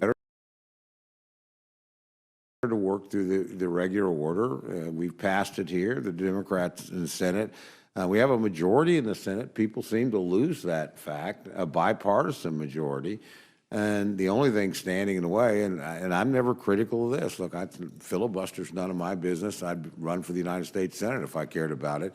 It does impact what happens. And so, you know, a minority in both houses are deliberately stopping the day-to-day operation of government. A minority.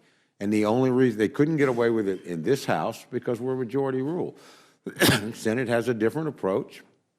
That's their rule, and the Republicans feel very strongly about that. They think it protects minority rights. I would say this has been an abuse of minority power consistently throughout the appropriations process by the United States Senate. And why? Because when Senator Schumer did the right thing, an FY24 bill, and accepted a CR rather than the shutdown, he just got the political stuffings beaten out of him by the Democrats, led by House Democrats, I must say. And so now we see a very different behavior. And I think we see one that is not constructive, that led to the longest shutdown in American history and produced no results. If there was any results, it had to be political. That must be what my friend celebrated, because they didn't change one thing, and now we're seeing the same thing play out here again. So, you know, I regret that, but I'm proud that we got 95% of the government funded, and that was done with my friend's cooperation here at this table, and many other Democrats as well. Most of those were not. I think that's what we should do here. I don't think this is an appropriate use of leverage, and I also would just add parenthetically, I don't think smearing an entire group of people, 95, 98, 99% of whom are federal law enforcement officials trying to do the right thing, is ever the right thing to do. I don't think comparing American law enforcement, I've heard some people do, to the Gestapo or the SS is ever the right thing to do. And if mistakes were made, my goodness, the president has changed leadership at the department. He's negotiated seriously, made numerous changes and what have you. It seems to me it doesn't matter what he says. They simply won't accept yes. It's never, ever enough. And this is more about politics than it is about change. That's my view. I know other people have a different view. I accept that and respect that. Yield back. Thank you, Mr. Chairman, and I yield back. Thank you, Mr. Langworthy. Mr. Scott, Thank you're you, Madam recognized. Chair. I want to bring this back to the subject matter at hand, and which is H.R. 7147. I mean, that's what we're discussing, is it not, Mr. Cole? And on January 22nd of this year, the House voted 220 to 207 to pass that measure, with 7 Democrats voting yes and 1 Republican voting no, according to the call logs. There have since then been multiple votes in the Senate, 52 to 47.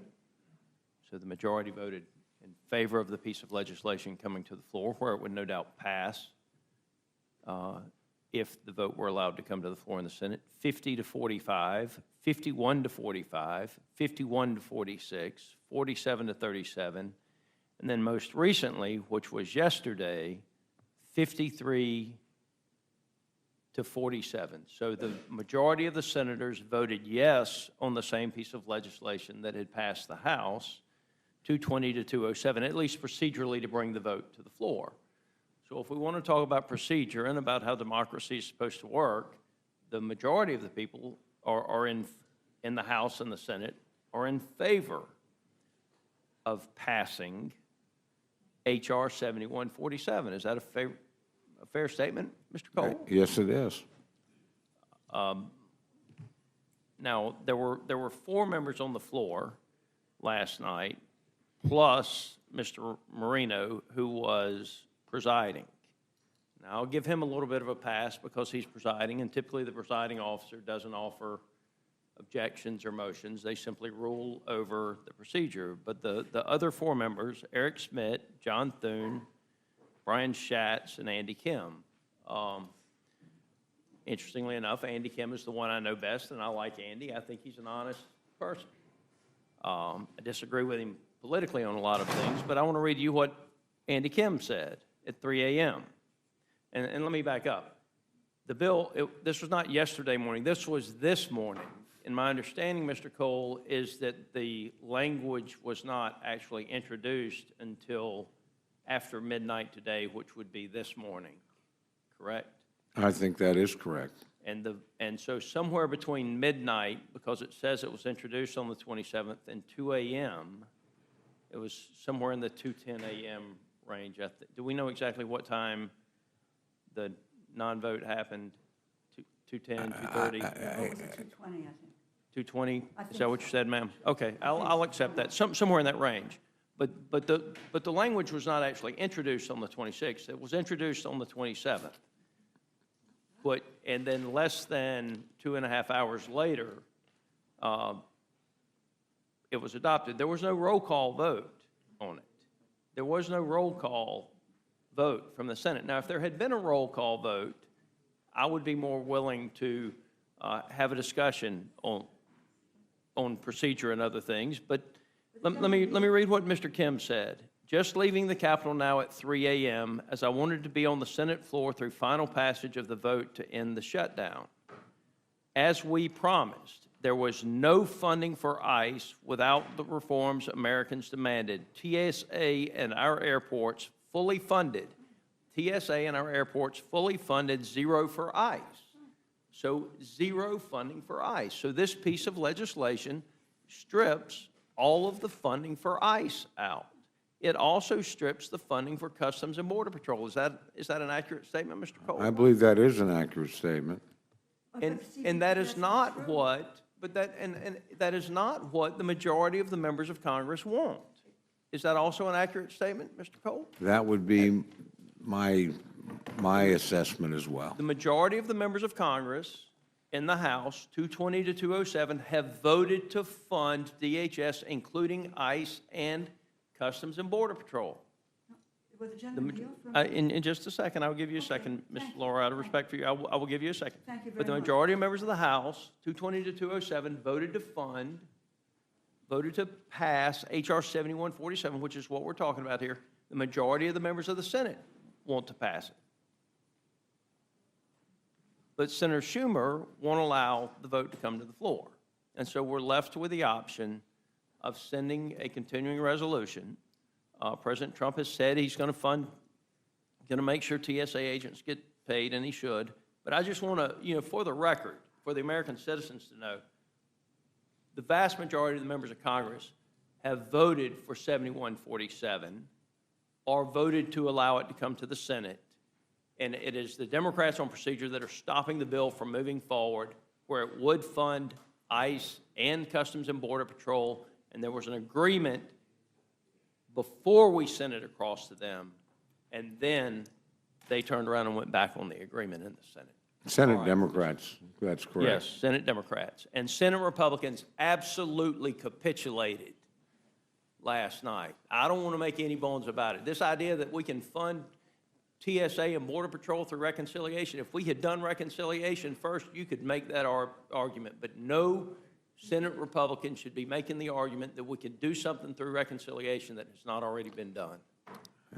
I would say predicting that is a high-risk endeavor. So, yeah, I don't think relying on something that hasn't happened Absolutely. to replace funding that you're taking away is something you can count on. Ma'am, I am a minute and 15 seconds past. If you can answer in 30 seconds, I'll yield I'll it be to very you. happy to do that. Again, the funding for ICE and CBP, and I'll get back to CBP in a moment, that's right, that was removed. There is no removal or no difference. There was no attack on the reconciliation bill that already passed, that provided the billions. Now, let me just tell you about. But you removed the ordinary funding. Well, we removed the appropriations funding, as we said, until. That's right. Until Remove the there was. appropriations Until funding. they was worked out right. in terms of where we're going on ICE. Now, CBP, let me correct the record for you, because I think you would like to know this. There's $11 billion in that bill for CBP, and that is to deal with the inspection of imported goods. There's the money for duties, taxes, and other fees, the seizing dollars for seizing pounds of illicit drugs, fentanyl, currency coming into our country. It is about taking care of the 1.21 million people coming through air, land, and seaports of entry, intercepting shipments produced with forced labor. So there is $11 billion in the Senate bill for CBP, just so that you know and understand it. I'm not making it up, you know. I'm not questioning your integrity, ma'am. I'm just telling you, the majority of the members of Congress have voted for 7147 with Customs and Border Patrol and ICE funded. I yield back. Thank you, and Ms. DeLauro, thank you for giving us the specific that have been funded there. Yes. Mr. Griffith, you are recognized. Thank you, Madam Chair. I greatly appreciate it, and I intend to vote in favor of what we're doing here in the Rules Committee and then later on the floor. It is interesting to me that, and it was foreseen in the past, we get into these huge fights. We've had several in this committee today, Madam Chair, about what the Senate is or isn't going to do. And in Jefferson's Manual of Parliamentary Practice and Procedure, and for many years in the rules of this House, one was not to mention the actions of the Senate or the other body. The Senate had the same rule on the House actions in debate. And this is the very reason. Because we have a bicameral legislature, 2 houses. And the purpose of that is that each house is to make an independent decision. So arguing that we should do something because the Senate did something violates the very tenets of why we have 2 houses. If we wanted to be like Indonesia, where we had 2 houses, but on the major issues to vote, they came together to vote together on the big issues, then we should go to an Indonesian hybrid model, or we should go and just have a unicameral legislature. But we have a bicameral legislature, and I'm making an independent decision, notwithstanding whatever the Senate may have done in the dark of night or otherwise, and I can talk about how we debated in this committee for almost 24 hours on the bill they talked about from last July. But I'm making an independent decision. And I think that looking at the facts before me as a member of the House and exercising the precepts of Jefferson's Manual, that I will vote according to my conscience and according to what this House, I think, ought to be doing, and not worry about whatever the Senate may or may not have done. I yield back. Would the gentleman yield? Gentleman yields. One quick question.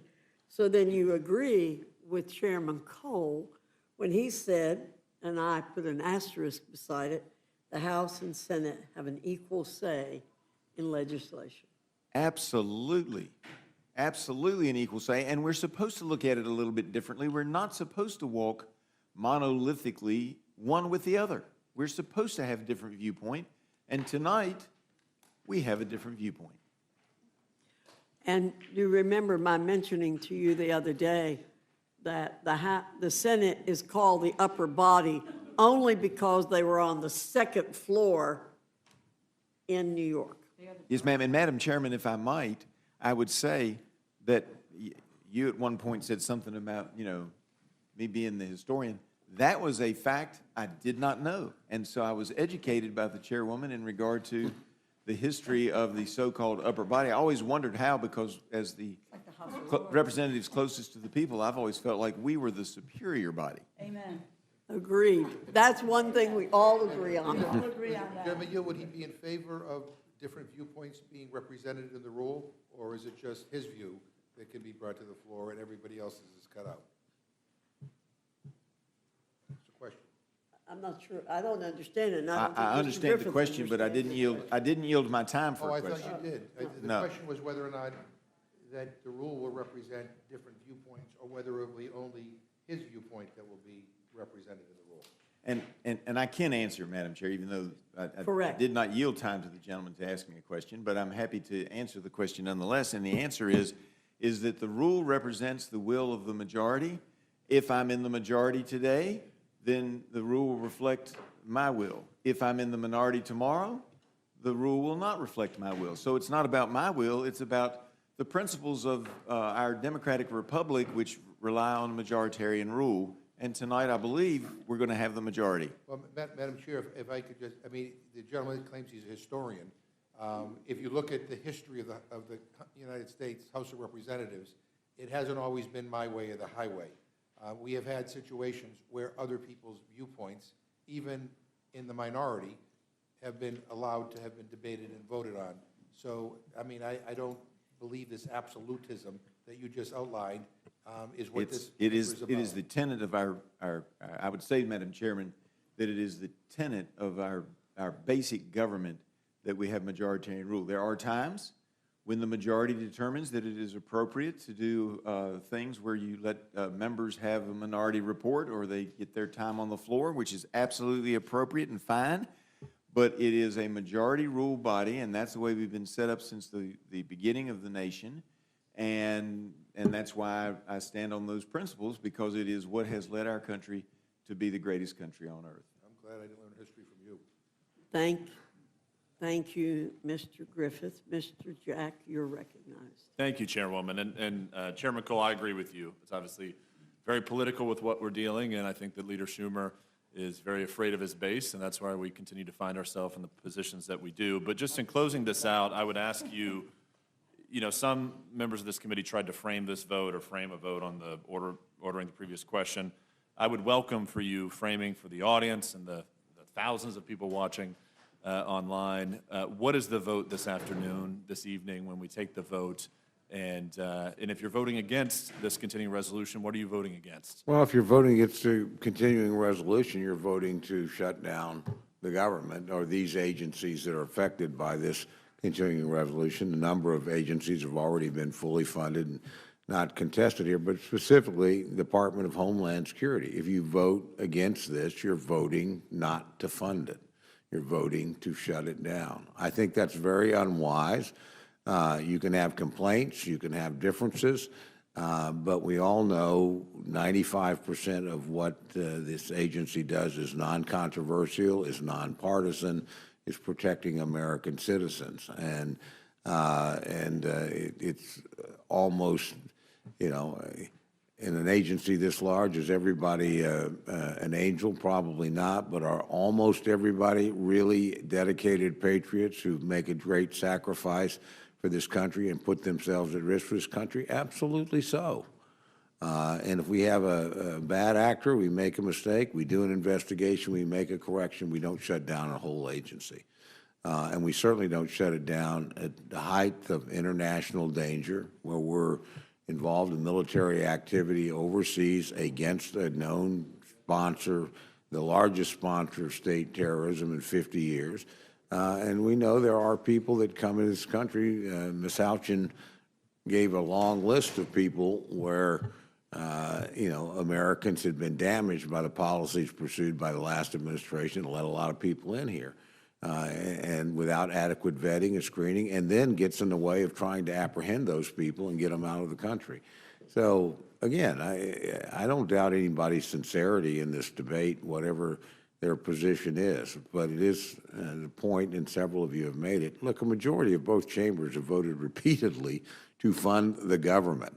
This is a matter of minority in the House and a minority in the Senate obstructing the majority in both chambers. They can only do that. The Constitution doesn't say you get to do this. The law doesn't say, but Senate rules do. And again, I respect Senate rules. They have the right to structure their chamber.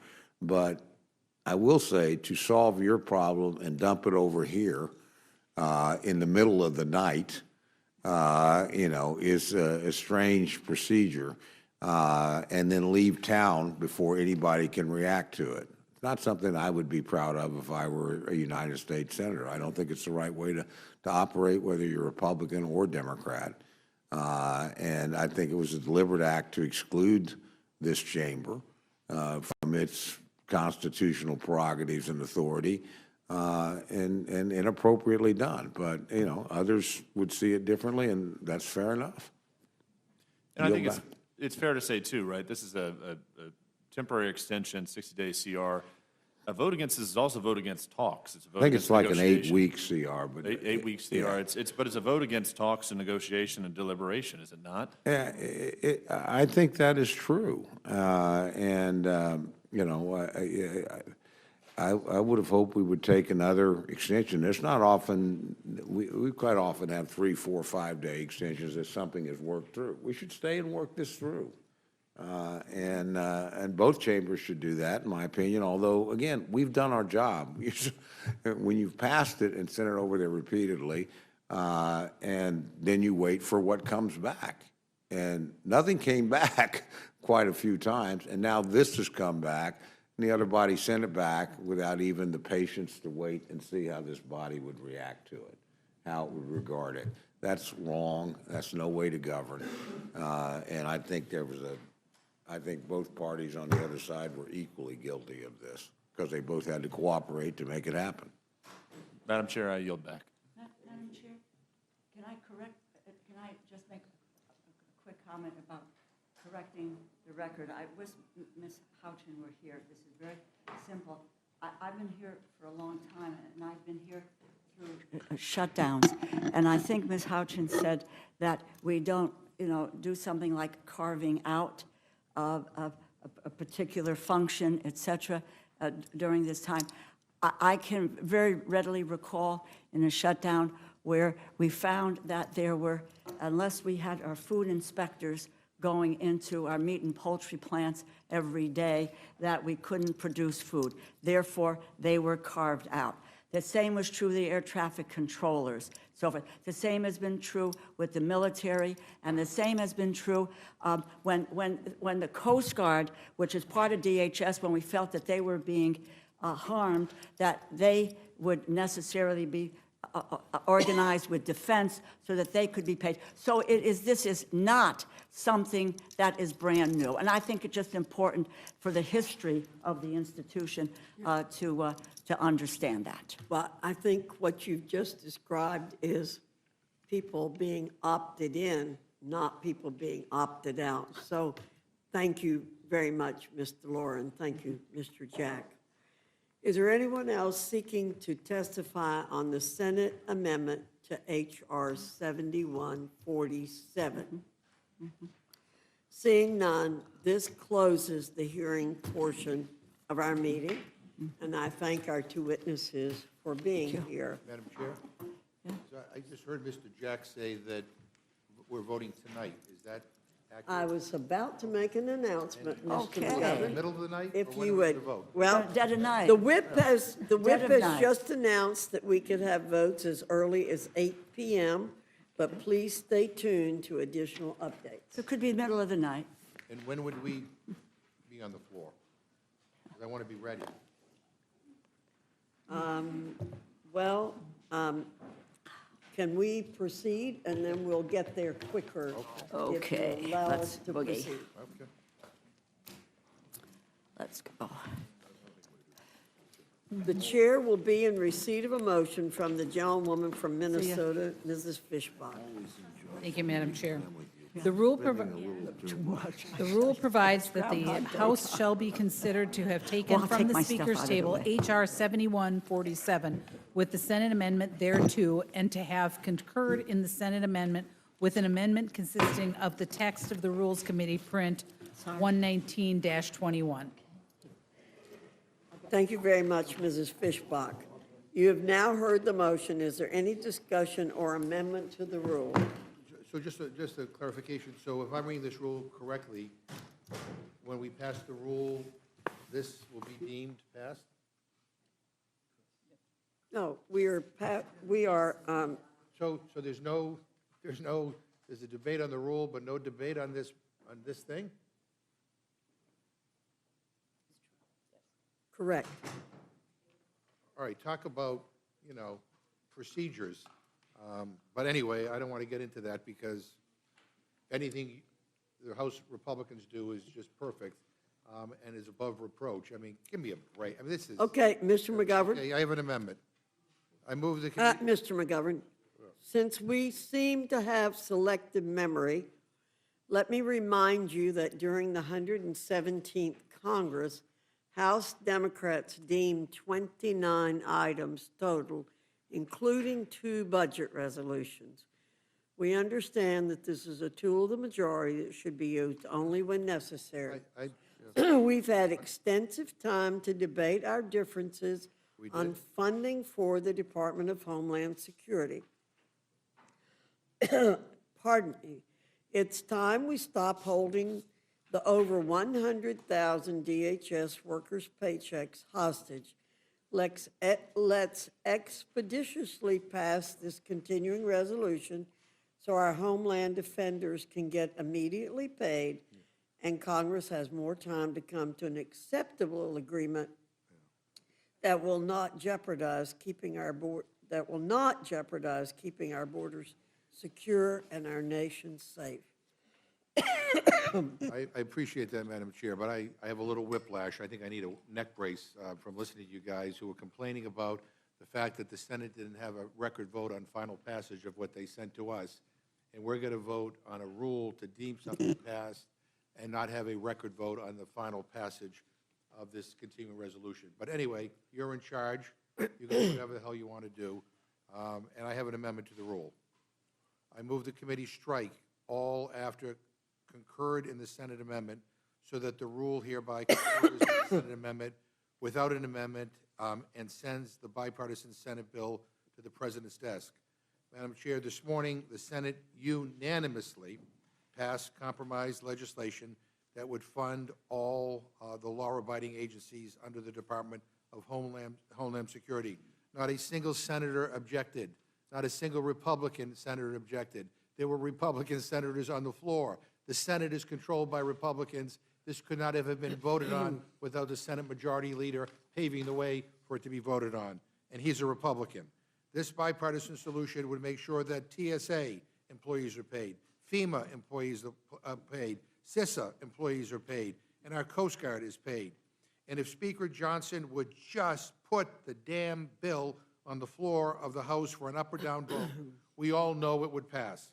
We could end the shutdown today, end the long wait times, end the chaos across the country's, our nation's airports, and make sure that hardworking federal employees can finally receive their long overdue paychecks. And I'm sure if this was allowed to receive a vote on the floor, many Republicans would support it, maybe even a couple on this panel. That's what this motion does. It allows for a vote on the compromise bill that just passed unanimously in a bipartisan way through the United States Senate. And instead of a vote on your partisan 2-month CR that we already know will not become law.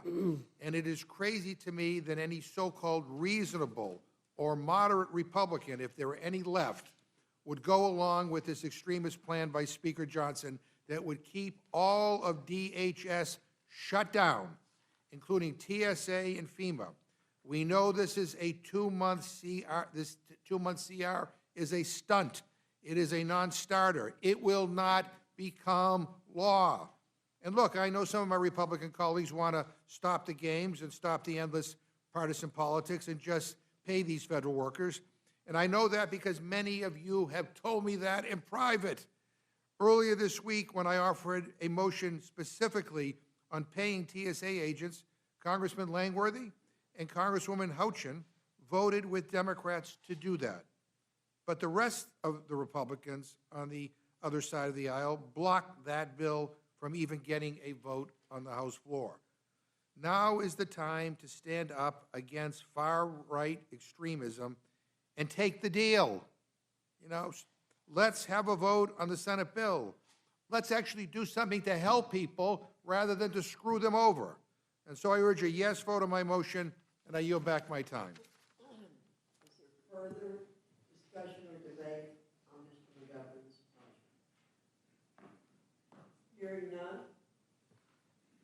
The question is on the amendment.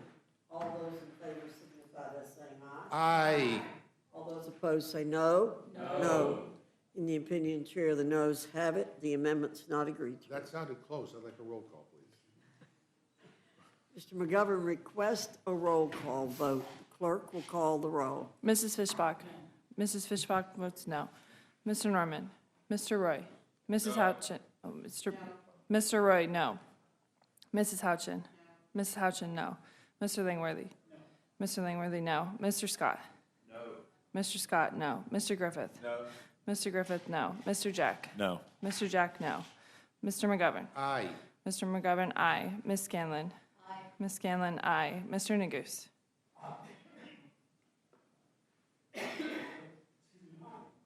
Mr. Neguse, aye. Ms. Ledger Fernandez. Ms. Ledger Fernandez, aye. Madam Chair. No. Madam Chair, no. The clerk will report the total. 4 yeas, 8 noes. The amendment is not agreed to. Is there any further discussion or debate? Hearing none, no further discussion. The question's on the motion from the gentlewoman from Minnesota. All those in favor signify by saying aye. Aye. All those opposed say nay. No. In the opinion of the chair, the ayes have it. The motion is agreed to. That's for roll call. Mr. McGovern requests a roll call. The clerk will call the roll. Mrs. Fishbach. Yes. Mrs. Fishbach, aye. Mr. Norman. Mr. Roy. Mrs. Houchin. Mr. Roy. Mr. Roy, aye. Mrs. Houchin. Mrs. Houchin, aye. Mr. Langworthy. Mr. Langworthy, aye. Mr. Scott. Mr. Scott, aye. Mr. Griffith. Mr. Griffith, aye. Mr. Jack. Mr. Jack, aye. Mr. McGovern. No. Mr. McGovern, no. Ms. Scanlon. No. Ms. Scanlon, no. Mr. Neguse. No. Mr. Neguse, no. Ms. Ledger Fernandez. No. Ms. Ledger Fernandez, no. Madam Chair. Aye. Madam Chair, aye. The clerk will report the total. 8 yeas, 4 nays. The ayes have it. The motion to report is agreed to. Representative Fishbach will manage the rule for the majority. I will for the minority. Mr. McGovern for the minority. Without objection, the committee is adjourned.